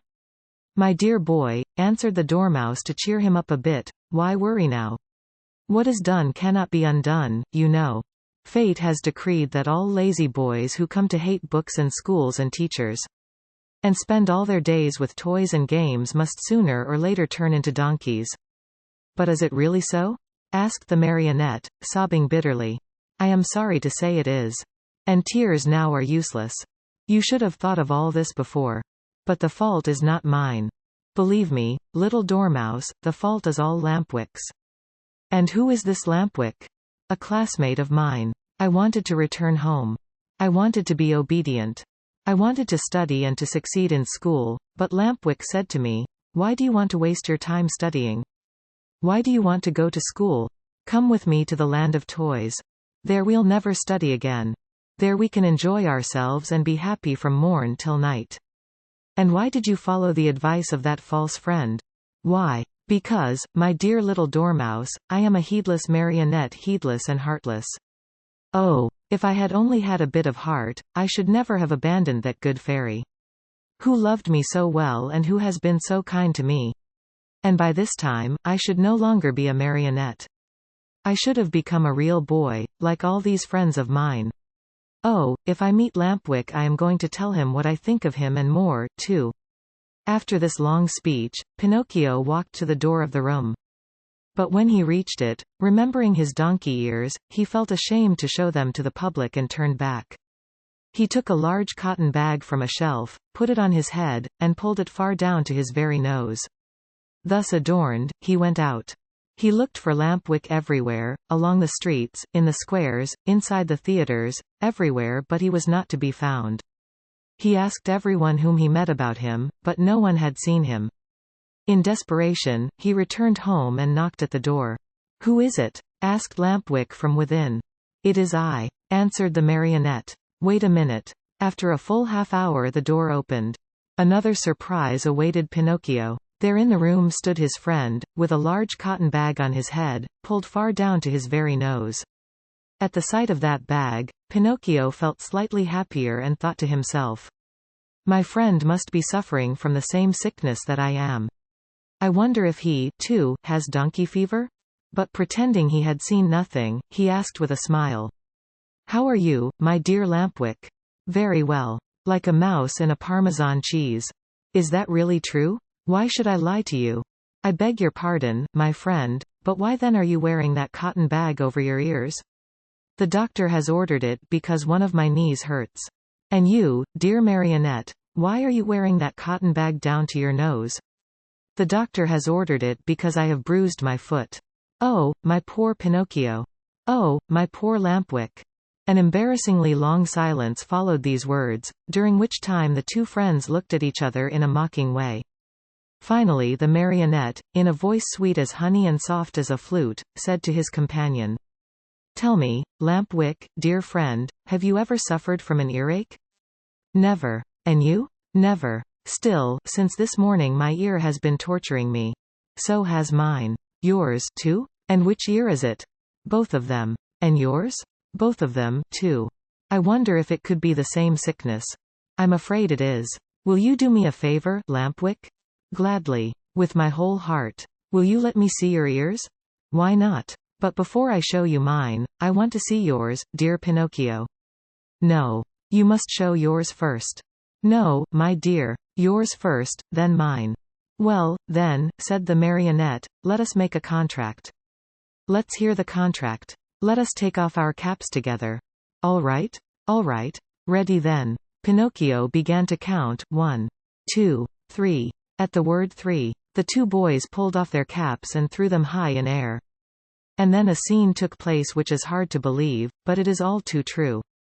The Marionette and his friend, Lampwick, when they saw each other, both stricken by the same misfortune, instead of feeling sorrowful and ashamed, began to poke fun at each other, and after much nonsense, they ended by bursting out into hearty laughter. They laughed and laughed, and laughed again, laughed till they ached, laughed till they cried. But all of a sudden Lampwick stopped laughing. He tottered and almost fell. Pale as a ghost, he turned to Pinocchio and said, "Help, help, Pinocchio. What is the matter? Oh, help me. I can no longer stand up." "I can't either," cried Pinocchio, and his laughter turned to tears as he stumbled about helplessly. They had hardly finished speaking, when both of them fell on all fours and began running and jumping around the room. As they ran, their arms turned into legs, their faces lengthened into snouts, and their backs became covered with long gray hairs. This was humiliation enough, but the most horrible moment was the one in which the two poor creatures felt their tails appear. Overcome with shame and grief, they tried to cry and bemoan their fate. But what is done can't be undone. Instead of moans and cries, they burst forth into loud donkey brays, which sounded very much like, "Ha! Ha! Ha!" At that moment, a loud knocking was heard at the door and a voice called to them. "Open. I am the little man, the driver of the wagon which brought you here. Open, I say, or beware." Chapter 33. Pinocchio, having become a donkey, is bought by the owner of a circus, who wants to teach him to do tricks. The donkey becomes lame and is sold to a man who wants to use his skin for a drumhead. Very sad and downcast were the two poor little fellows as they stood and looked at each other. Outside the room, the little man grew more and more impatient, and finally gave the door such a violent kick that it flew open. With his usual sweet smile on his lips, he looked at Pinocchio and Lampwick and said to them, "Fine work, boys. You have brayed well, so well that I recognized your voices immediately, and here I am." On hearing this, the two donkeys bowed their heads in shame, dropped their ears, and put their tails between their legs. At first, the little man petted and caressed them and smoothed down their hairy coats. Then he took out a currycomb and worked over them till they shone like glass. Satisfied with the looks of the two little animals, he bridled them and took them to a market-place, far away from the land of toys, in the hope of selling them at a good price. In fact, he did not have to wait very long for an offer. Lampwick was bought by a farmer whose donkey had died the day before. Pinocchio went to the owner of a circus, who wanted to teach him to do tricks for his audiences. And now do you understand what the little man's profession was? This horrid little being, whose face shone with kindness, went about the world looking for boys. Lazy boys, boys who hated books, boys who wanted to run away from home, boys who were tired of school. All these were his joy and his fortune. He took them with him to the land of toys and let them enjoy themselves to their heart's content. When, after months of all play and no work, they became little donkeys, he sold them on the marketplace. In a few years, he had become a millionaire. What happened to Lamp Wick? My dear children, I do not know. Pinocchio, I can tell you, met with great hardships even from the first day. After putting him in a stable, his new master filled his manger with straw, but Pinocchio, after tasting a mouthful, spat it out. Then the man filled the manger with hay. But Pinocchio did not like that any better. "Ah, you don't like hay either?" he cried angrily. "Wait, my pretty donkey, I'll teach you not to be so particular." Without more ado, he took a whip and gave the donkey a hearty blow across the legs. Pinocchio screamed with pain, and as he screamed he brayed, "Ha, ha, ha, I can't digest straw." "Then eat the hay," answered his master, who understood the donkey perfectly. "Ha, ha, ha, hay gives me a headache. Do you pretend, by any chance, that I should feed you duck or chicken?" asked the man again, and, angrier than ever, he gave poor Pinocchio another lashing. At that second beating, Pinocchio became very quiet and said no more. After that, the door of the stable was closed and he was left alone. It was many hours since he had eaten anything and he started to yawn from hunger. As he yawned, he opened a mouth as big as an oven. Finally, not finding anything else in the manger, he tasted the hay. After tasting it, he chewed it well, closed his eyes and swallowed it. "This hay is not bad," he said to himself. "But how much happier I should be if I had studied. Just now, instead of hay, I should be eating some good bread and butter." Patience. Next morning, when he awoke, Pinocchio looked in the manger for more hay, but it was all gone. He had eaten it all during the night. He tried the straw, but, as he chewed away at it, he noticed to his great disappointment that it tasted neither like rice nor like macaroni. "Patience," he repeated as he chewed. "If only my misfortune might serve as a lesson to disobedient boys who refuse to study." "Patience. Have patience. Patience indeed," shouted his master just then, as he came into the stable. "Do you think, perhaps, my little donkey, that I have brought you here only to give you food and drink? Oh, no. You are to help me earn some fine gold pieces, do you hear? Come along, now. I am going to teach you to jump and bow, to dance a waltz and a polka, and even to stand on your head." Poor Pinocchio, whether he liked it or not, had to learn all these wonderful things. But it took him 3 long months and cost him many, many lashings before he was pronounced perfect. The day came at last when Pinocchio's master was able to announce an extraordinary performance. The announcements, posted all around the town, and written in large letters, read thus: "Great spectacle tonight. Leaps and exercises by the great artists. And the famous horses. Of the company. First public appearance. Of the famous donkey. Called Pinocchio. The star of the dance. The theater will be as light as day." That night, as you can well imagine, the theater was filled to overflowing 1 hour before the show was scheduled to start. Not an orchestra chair could be had, not a balcony seat, nor a gallery seat, not even for their weight in gold. The place swarmed with boys and girls of all ages and sizes, wriggling and dancing about in a fever of impatience to see the famous donkey dance. When the first part of the performance was over, the owner and manager of the circus, in a black coat, white knee breeches, and patent leather boots, presented himself to the public and in a loud, pompous voice made the following announcement. "Most honored friends, gentlemen and ladies. Your humble servant, the manager of this theater, presents himself before you tonight in order to introduce to you the greatest, the most famous donkey in the world.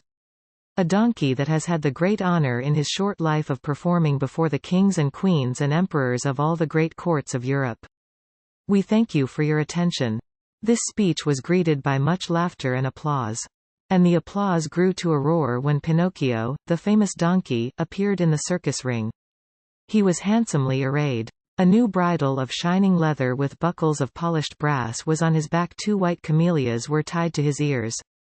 Ribbons and tassels of red silk adorned his mane, which was divided into many curls. A great sash of gold and silver was fastened around his waist, and his tail was decorated with ribbons of many brilliant colors. He was a handsome donkey indeed.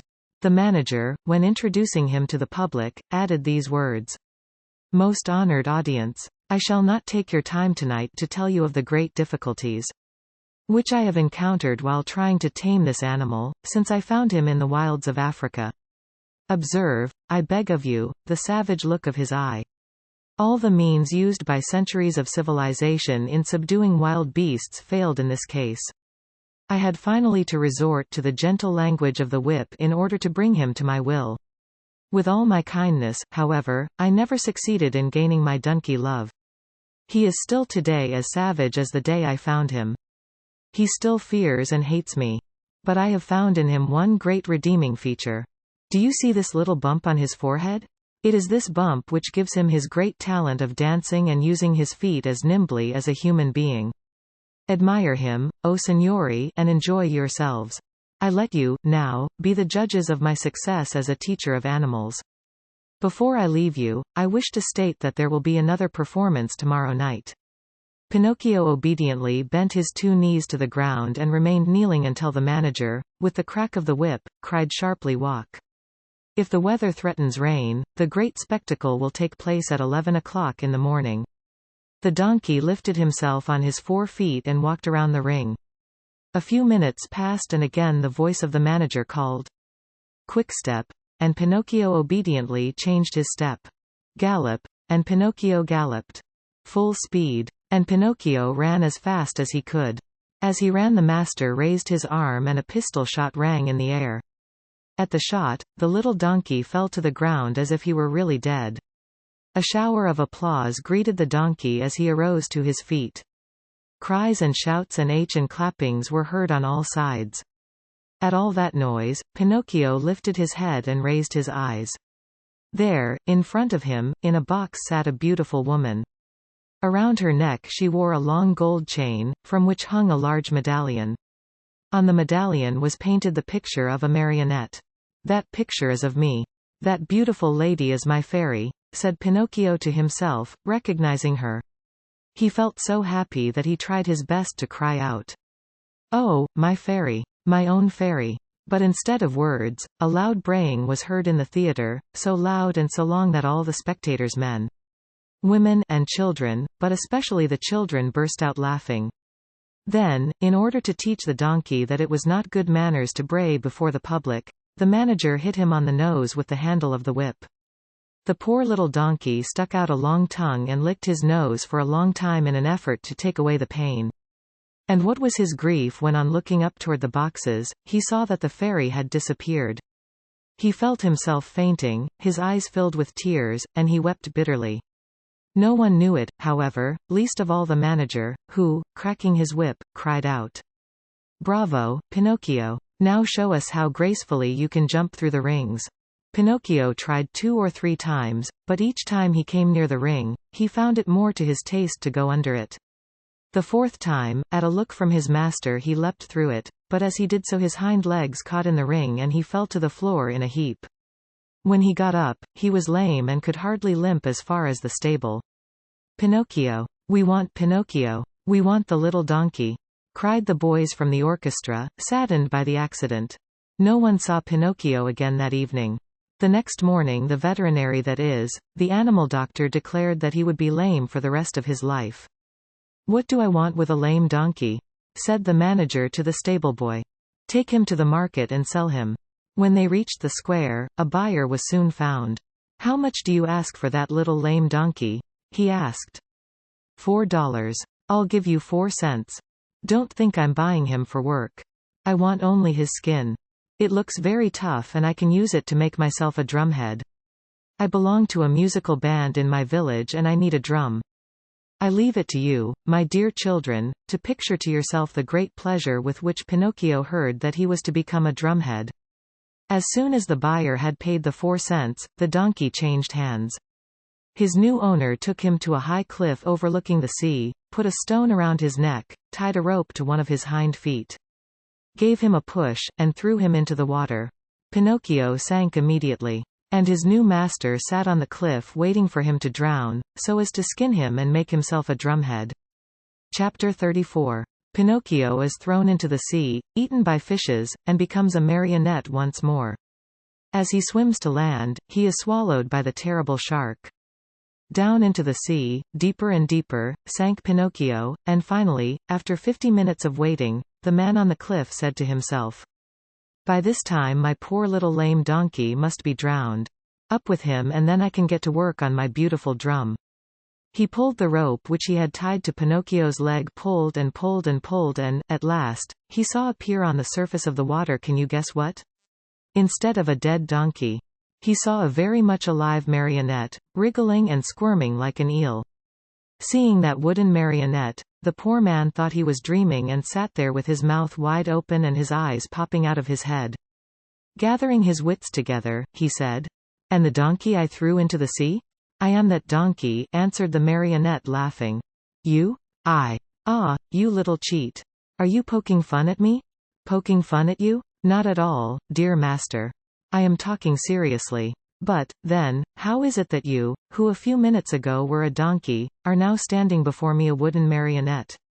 It may be the effect of salt water. The sea is fond of playing these tricks. Be careful, marionette, be careful. Don't laugh at me. Woe be to you, if I lose my patience. Well, then, my master, do you want to know my whole story? Untie my leg and I can tell it to you better." The old fellow, curious to know the true story of the marionette's life, immediately untied the rope which held his foot. Pinocchio, feeling free as a bird of the air, began his tale. "Know, then, that, once upon a time, I was a wooden marionette, just as I am today. One day I was about to become a boy, a real boy. But on account of my laziness and my hatred of books, and because I listened to bad companions, I ran away from home. One beautiful morning, I awoke to find myself changed into a donkey, long ears, grey coat. Even a tail. What a shameful day for me. I hope you will never experience one like it, dear master. I was taken to the fair and sold to a circus owner, who tried to make me dance and jump through the rings. One night, during a performance, I had a bad fall and became lame. Not knowing what to do with a lame donkey, the circus owner sent me to the marketplace and you bought me. Indeed I did. And I paid 4 cents for you. Now who will return my money to me? But why did you buy me? You bought me to do me harm, to kill me, to make a drumhead out of me. Indeed I did. And now where shall I find another skin? Never mind, dear master. There are so many donkeys in this world. Tell me, impudent little rogue, does your story end here? One more word, answered the marionette, and I am through. After buying me, you brought me here to kill me. But feeling sorry for me, you tied a stone to my neck and threw me to the bottom of the sea. That was very good and kind of you to want me to suffer as little as possible, and I shall remember you always. And now my fairy will take care of me, even if you... Your fairy? Who is she? She is my mother, and, like all other mothers who love their children, she never loses sight of me, even though I do not deserve it. And today this good fairy of mine, as soon as she saw me in danger of drowning, sent 1,000 fishes to the spot where I lay. They thought I was really a dead donkey and began to eat me. What great bites they took! One ate my ears, another my nose, a third my neck and my mane. Some went at my legs and some at my back, and among the others, there was one tiny fish so gentle and polite that he did me the great favor of eating even my tail. From now on, said the man, horrified, I swear I shall never again taste fish. How I should enjoy opening a mullet or a whitefish just to find there the tail of a dead donkey. I think as you do, answered the marionette, laughing. Still, you must know that when the fish finished eating my donkey coat, which covered me from head to foot, they naturally came to the bones, or rather, in my case, to the wood, for as you know, I am made of very hard wood. After the first few bites, those greedy fish found out that the wood was not good for their teeth, and, afraid of indigestion, they turned and ran here and there without saying good-bye or even as much as thank you to me. Here, dear master, you have my story. You know now why you found a marionette and not a dead donkey when you pulled me out of the water. I laugh at your story, cried the man angrily. I know that I spent 4 cents to get you and I want my money back. Do you know what I can do? I am going to take you to the market once more and sell you as dry firewood. Very well, sell me. I am satisfied, said Pinocchio. But as he spoke, he gave a quick leap and dived into the sea. Swimming away as fast as he could, he cried out, laughing, "Goodbye, master. If you ever need a skin for your drum, remember me." He swam on and on. After a while, he turned around again and called louder than before. "Goodbye, master. If you ever need a piece of good dry firewood, remember me." In a few seconds he had gone so far he could hardly be seen. All that could be seen of him was a very small black dot. Moving swiftly on the blue surface of the water, a little black dot which now and then lifted a leg or an arm in the air. One would have thought that Pinocchio had turned into a porpoise playing in the sun.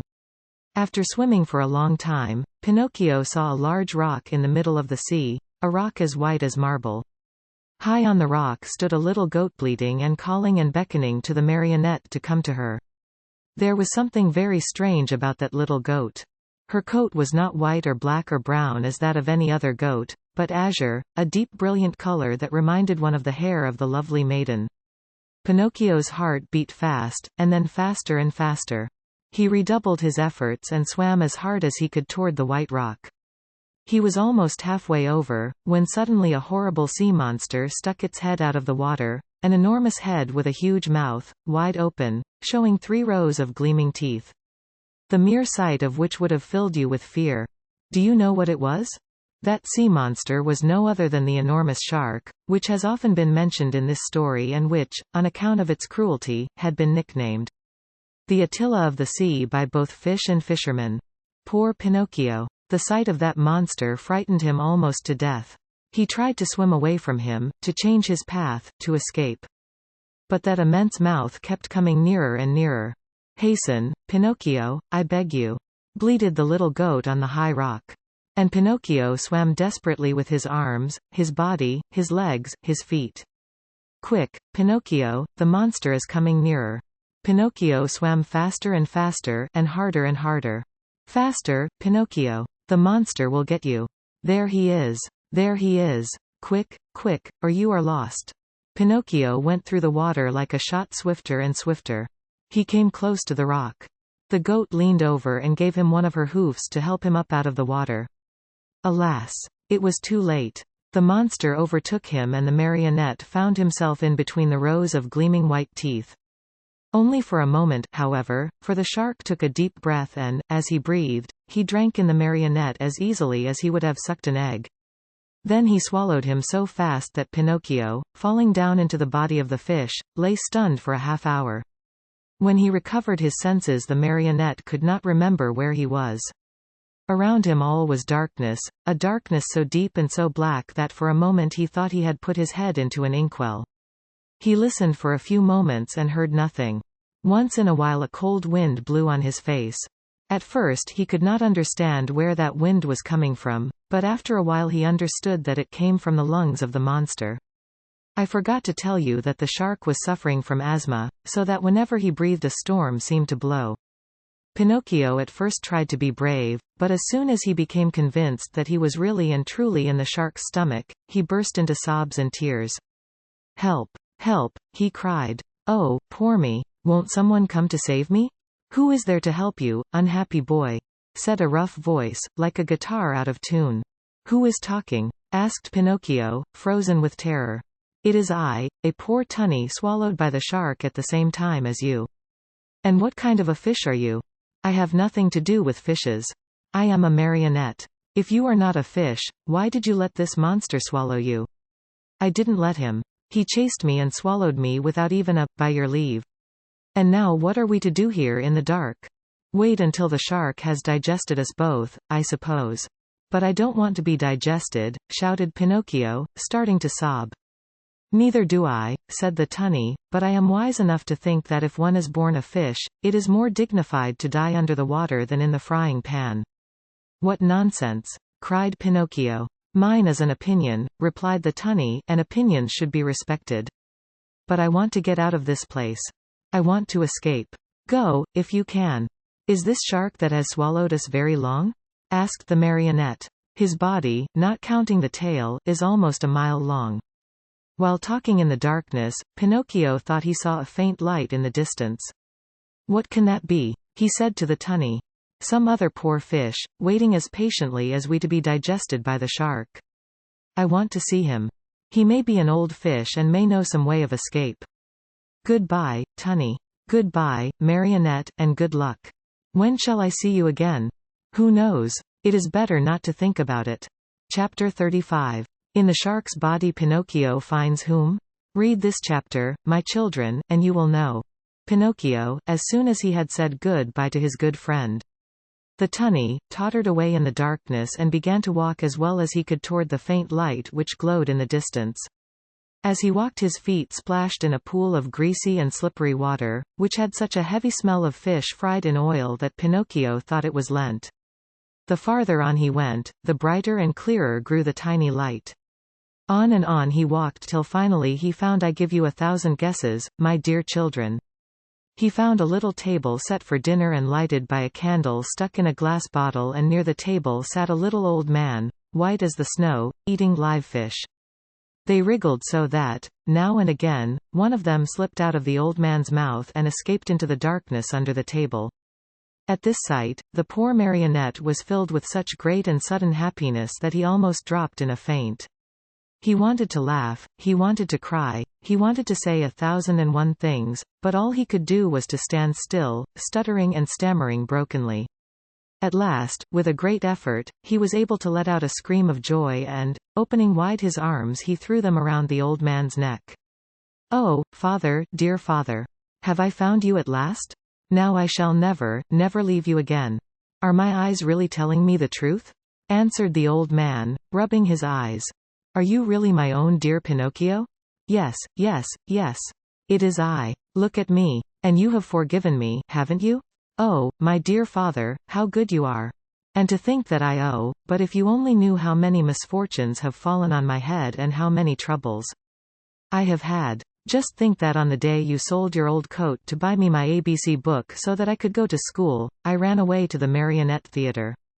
And the proprietor caught me and wanted to burn me to cook his roast lamb. He was the one who gave me the 5 gold pieces for you, but I met the fox and the cat, who took me to the Inn of the Red Lobster. There they ate like wolves and I left the inn alone, and I met the assassins in the wood. I ran and they ran after me, always after me, till they hanged me to the branch of a giant oak tree. I knew you also, put in Geppetto, and I wanted to go to you, but how could I? The sea was rough and the whitecaps overturned the boat. Then a terrible shark came up out of the sea and, as soon as he saw me in the water, swam quickly toward me, put out his tongue, and swallowed me as easily as if I had been a chocolate peppermint. Then the fairy of the azure hair sent the coach to rescue me, and the doctors, after looking at me, said, "If he is not dead, then he is surely alive," and then I told a lie and my nose began to grow. It grew and it grew, till I couldn't get it through the door of the room. And then I went with the fox and the cat to the field of wonders to bury the gold pieces. The parrot laughed at me and, instead of 2,000 gold pieces, I found none. When the judge heard I had been robbed, he sent me to jail to make the thieves happy, and when I came away I saw a fine bunch of grapes hanging on a vine. "And how long have you been shut away in here?" The trap caught me, and the farmer put a collar on me and made me a watchdog. He found out I was innocent when I caught the weasels and he let me go. The serpent with the tail that smoked started to laugh and a vein in his chest broke, and so I went back to the fairy's house. She was dead, and the pigeon, seeing me crying, said to me, "I have seen your father building a boat to look for you in America," and I said to him, "Oh, if I only had wings," and he said to me, "Do you want to go to your father?" And I said, "Perhaps, but how?" And he said, "Get on my back. I'll take you there." We flew all night long, and next morning the fishermen were looking toward the sea, crying, "There is a poor little man drowning," and I knew it was you, because my heart told me so, and I waved to you from the shore. From that day to this, 2 long weary years, 2 years, my Pinocchio, which have been like 2 centuries. And how have you lived? Where did you find the candle? And the matches with which to light it, where did you get them? You must know that, in the storm which swamped my boat, a large ship also suffered the same fate. The sailors were all saved, but the ship went right to the bottom of the sea, and the same terrible shark that swallowed me, swallowed most of it. What? Swallowed a ship? Asked Pinocchio in astonishment. At one gulp. The only thing he spat out was the main mast, for it stuck in his teeth. To my own good luck, that ship was loaded with meat, preserved foods, crackers, bread, bottles of wine, raisins, cheese, coffee, sugar, wax candles, and boxes of matches. With all these blessings, I have been able to live happily on for 2 whole years, but now I am at the very last crumbs. Today there is nothing left in the cupboard, and this candle you see here is the last one I have. And then? And then, my dear, we'll find ourselves in darkness. Then, my dear father, said Pinocchio, there is no time to lose. We must try to escape. Escape. How? We can run out of the shark's mouth and dive into the sea. You speak well, but I cannot swim, my dear Pinocchio. Why should that matter? You can climb on my shoulders and I, who am a fine swimmer, will carry you safely to the shore. Dreams, my boy, answered Geppetto, shaking his head and smiling sadly. Do you think it possible for a marionette, a yard high, to have the strength to carry me on his shoulders and swim? Try it and see. And in any case, if it is written that we must die, we shall at least die together. Not adding another word, Pinocchio took the candle in his hand and going ahead to light the way, he said to his father, "Follow me and have no fear." They walked a long distance through the stomach and the whole body of the shark. When they reached the throat of the monster, they stopped for a while to wait for the right moment in which to make their escape. I want you to know that the shark, being very old and suffering from asthma and heart trouble, was obliged to sleep with his mouth open.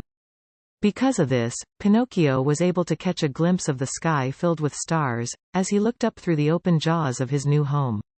The time has come for us to escape, he whispered, turning to his father.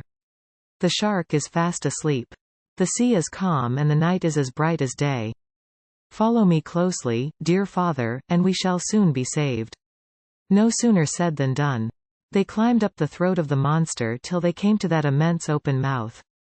There they had to walk on tiptoes, for if they tickled the shark's long tongue he might awaken, and where would they be then? The tongue was so wide and so long that it looked like a country road.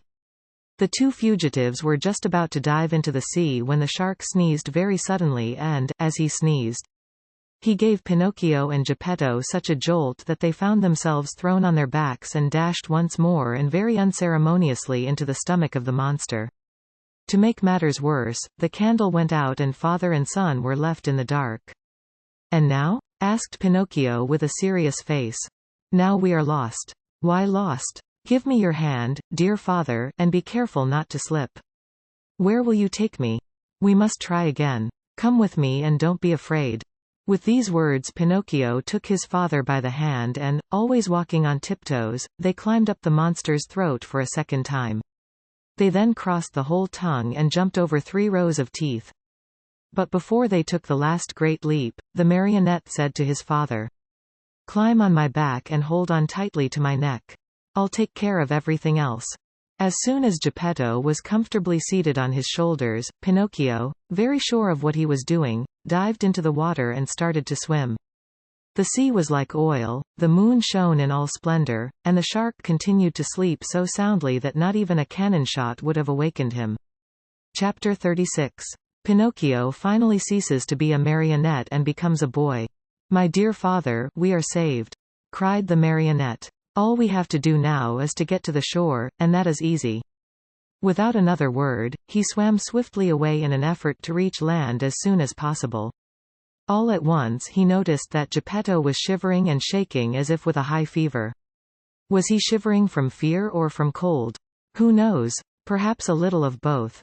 But Pinocchio, thinking his father was frightened, tried to comfort him by saying, "Courage, father. In a few moments we shall be safe on land." "But where is that blessed shore?" asked the little old man, more and more worried as he tried to pierce the faraway shadows.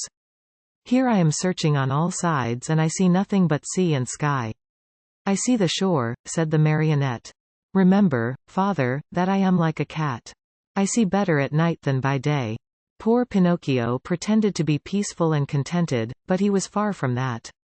He was beginning to feel discouraged, his strength was leaving him, and his breathing was becoming more and more labored. He felt he could not go on much longer, and the shore was still far away. He swam a few more strokes. Then he turned to Geppetto and cried out weakly, "Help me, father, help, for I am dying." Father and son were really about to drown when they heard a voice like a guitar out of tune call from the sea. "What is the trouble? It is I and my poor father." "I know the voice. You are Pinocchio." "Exactly. And you?" "I am the tunny, your companion in the shark's stomach." "And how did you escape?" "I imitated your example. You are the one who showed me the way, and after you went, I followed." "Tunny, you arrived at the right moment. I implore you, for the love you bear your children, the little tunnies, to help us, or we are lost." "With great pleasure indeed. Hang on to my tail, both of you, and let me lead you. In a twinkling you will be safe on land." Geppetto and Pinocchio, as you can easily imagine, did not refuse the invitation indeed, instead of hanging onto the tail. They thought it better to climb on the tunny's back.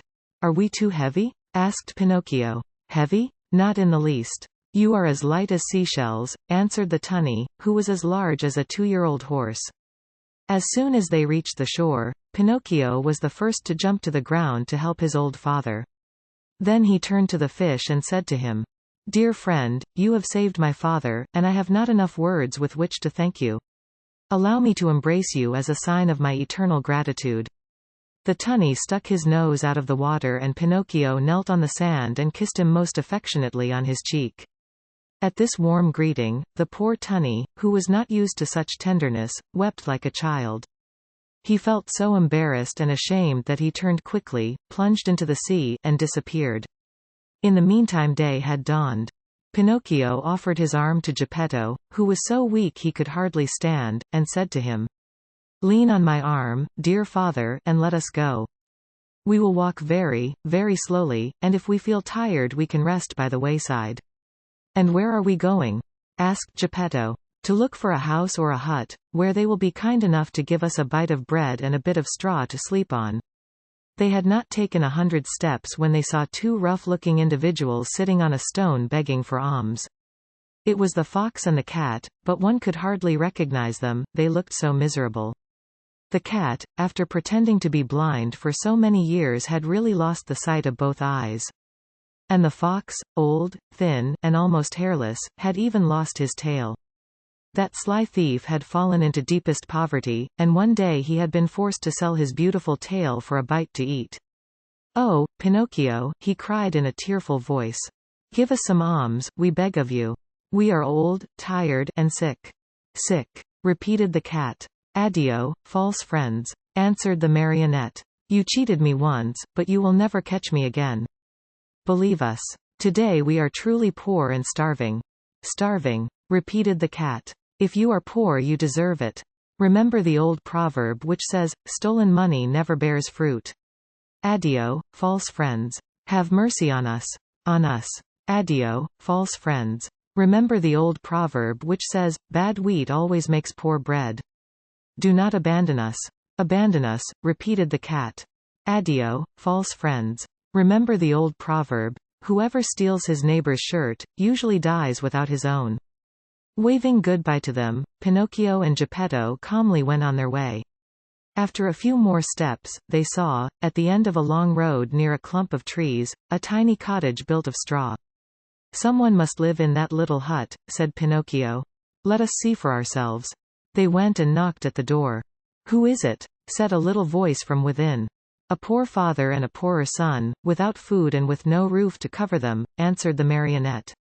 "Turn the key and the door will open," said the same little voice. Pinocchio turned the key and the door opened.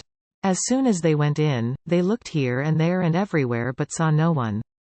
"Oh ho, where is the owner of the hut?" cried Pinocchio, very much surprised. "Here I am, up here." Father and son looked up to the ceiling, and there on a beam sat the talking cricket. "Oh, my dear cricket," said Pinocchio, bowing politely. "Oh, now you call me your dear cricket, but do you remember when you threw your hammer at me to kill me?" "You are right, dear cricket. Throw a hammer at me now. I deserve it. But spare my poor old father. I am going to spare both the father and the son." I have only wanted to remind you of the trick you long ago played upon me, to teach you that in this world of ours, we must be kind and courteous to others, if we want to find kindness and courtesy in our own days of trouble. You are right, little cricket, you are more than right, and I shall remember the lesson you have taught me. But will you tell how you succeeded in buying this pretty little cottage? This cottage was given to me yesterday by a little goat with blue hair. And where did the goat go? Asked Pinocchio. I don't know. And when will she come back? She will never come back. Yesterday she went away bleeding sadly, and it seemed to me she said, "Poor Pinocchio, I shall never see him again." The shark must have eaten him by this time. Were those her real words? Then it was she, it was my dear little fairy, cried out Pinocchio, sobbing bitterly. After he had cried a long time, he wiped his eyes and then he made a bed of straw for old Geppetto. He laid him on it and said to the talking cricket, "Tell me, little cricket, where shall I find a glass of milk for my poor father? 3 fields away from here lives Farmer John. He has some cows. Go there and he will give you what you want." Pinocchio ran all the way to Farmer John's house. The farmer said to him, "How much milk do you want?" "I want a full glass." "A full glass costs a penny. First give me the penny." "I have no penny," answered Pinocchio, sad and ashamed. "Very bad, my marionette," answered the farmer, "very bad. If you have no penny, I have no milk." "Too bad," said Pinocchio and started to go. "Wait a moment," said Farmer John. "Perhaps we can come to terms.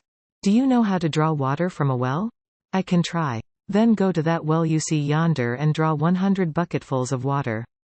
"Very well. After you have finished, I shall give you a glass of warm sweet milk."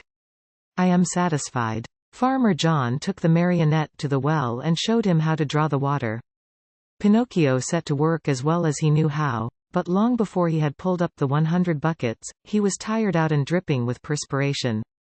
He had never worked so hard in his life.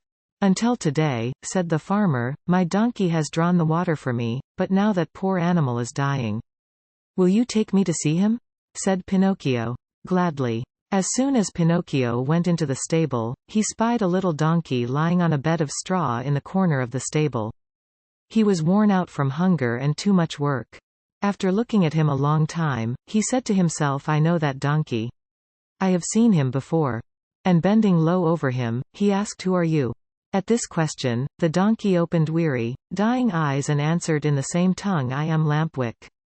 Then he closed his eyes and died. "Oh, my poor Lampwick," said Pinocchio in a faint voice, as he wiped his eyes with some straw he had picked up from the ground. "Do you feel so sorry for a little donkey that has cost you nothing?" said the farmer. "What should I do, I, who have paid my good money for him?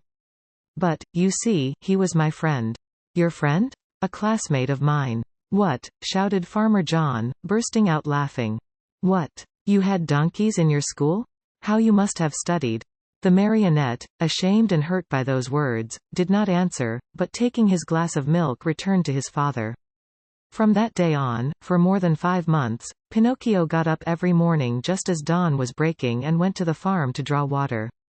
And every day he was given a glass of warm milk for his poor old father, who grew stronger and better day by day. But he was not satisfied with this. He learned to make baskets of reeds and sold them. With the money he received, he and his father were able to keep from starving. Among other things, he built a rolling chair, strong and comfortable, to take his old father out for an airing on bright, sunny days. In the evening the marionette studied by lamplight. With some of the money he had earned, he bought himself a second-hand volume that had a few pages missing, and with that he learned to read in a very short time. As far as writing was concerned, he used a long stick at one end of which he had whittled a long, fine point.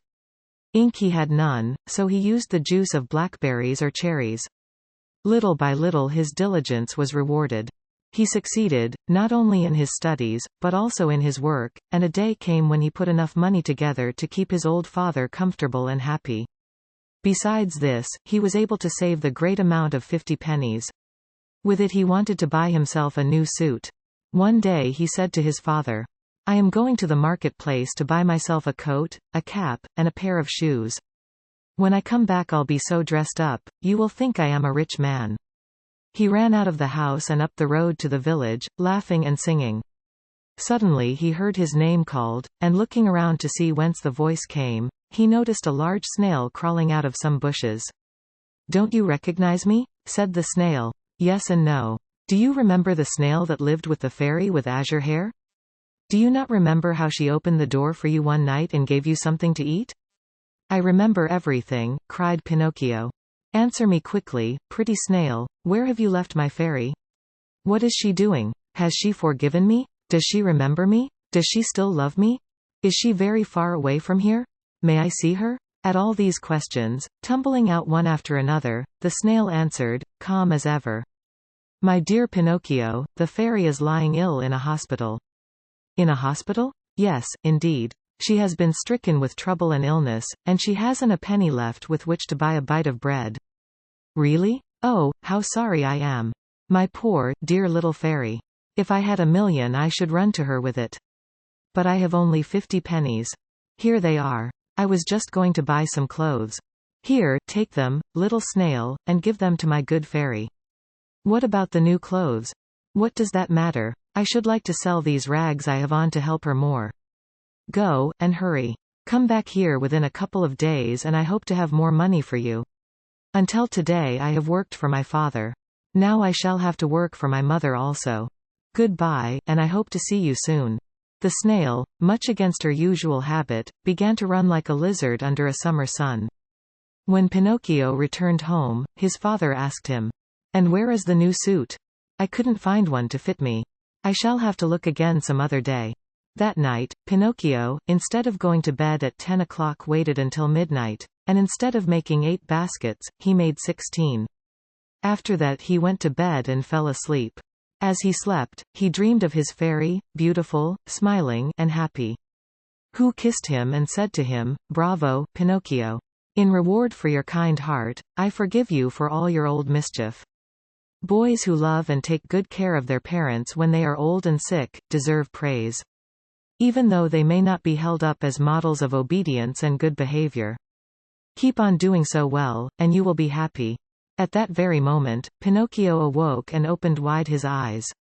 What was his surprise and his joy when, on looking himself over, he saw that he was no longer a marionette, but that he had become a real live boy.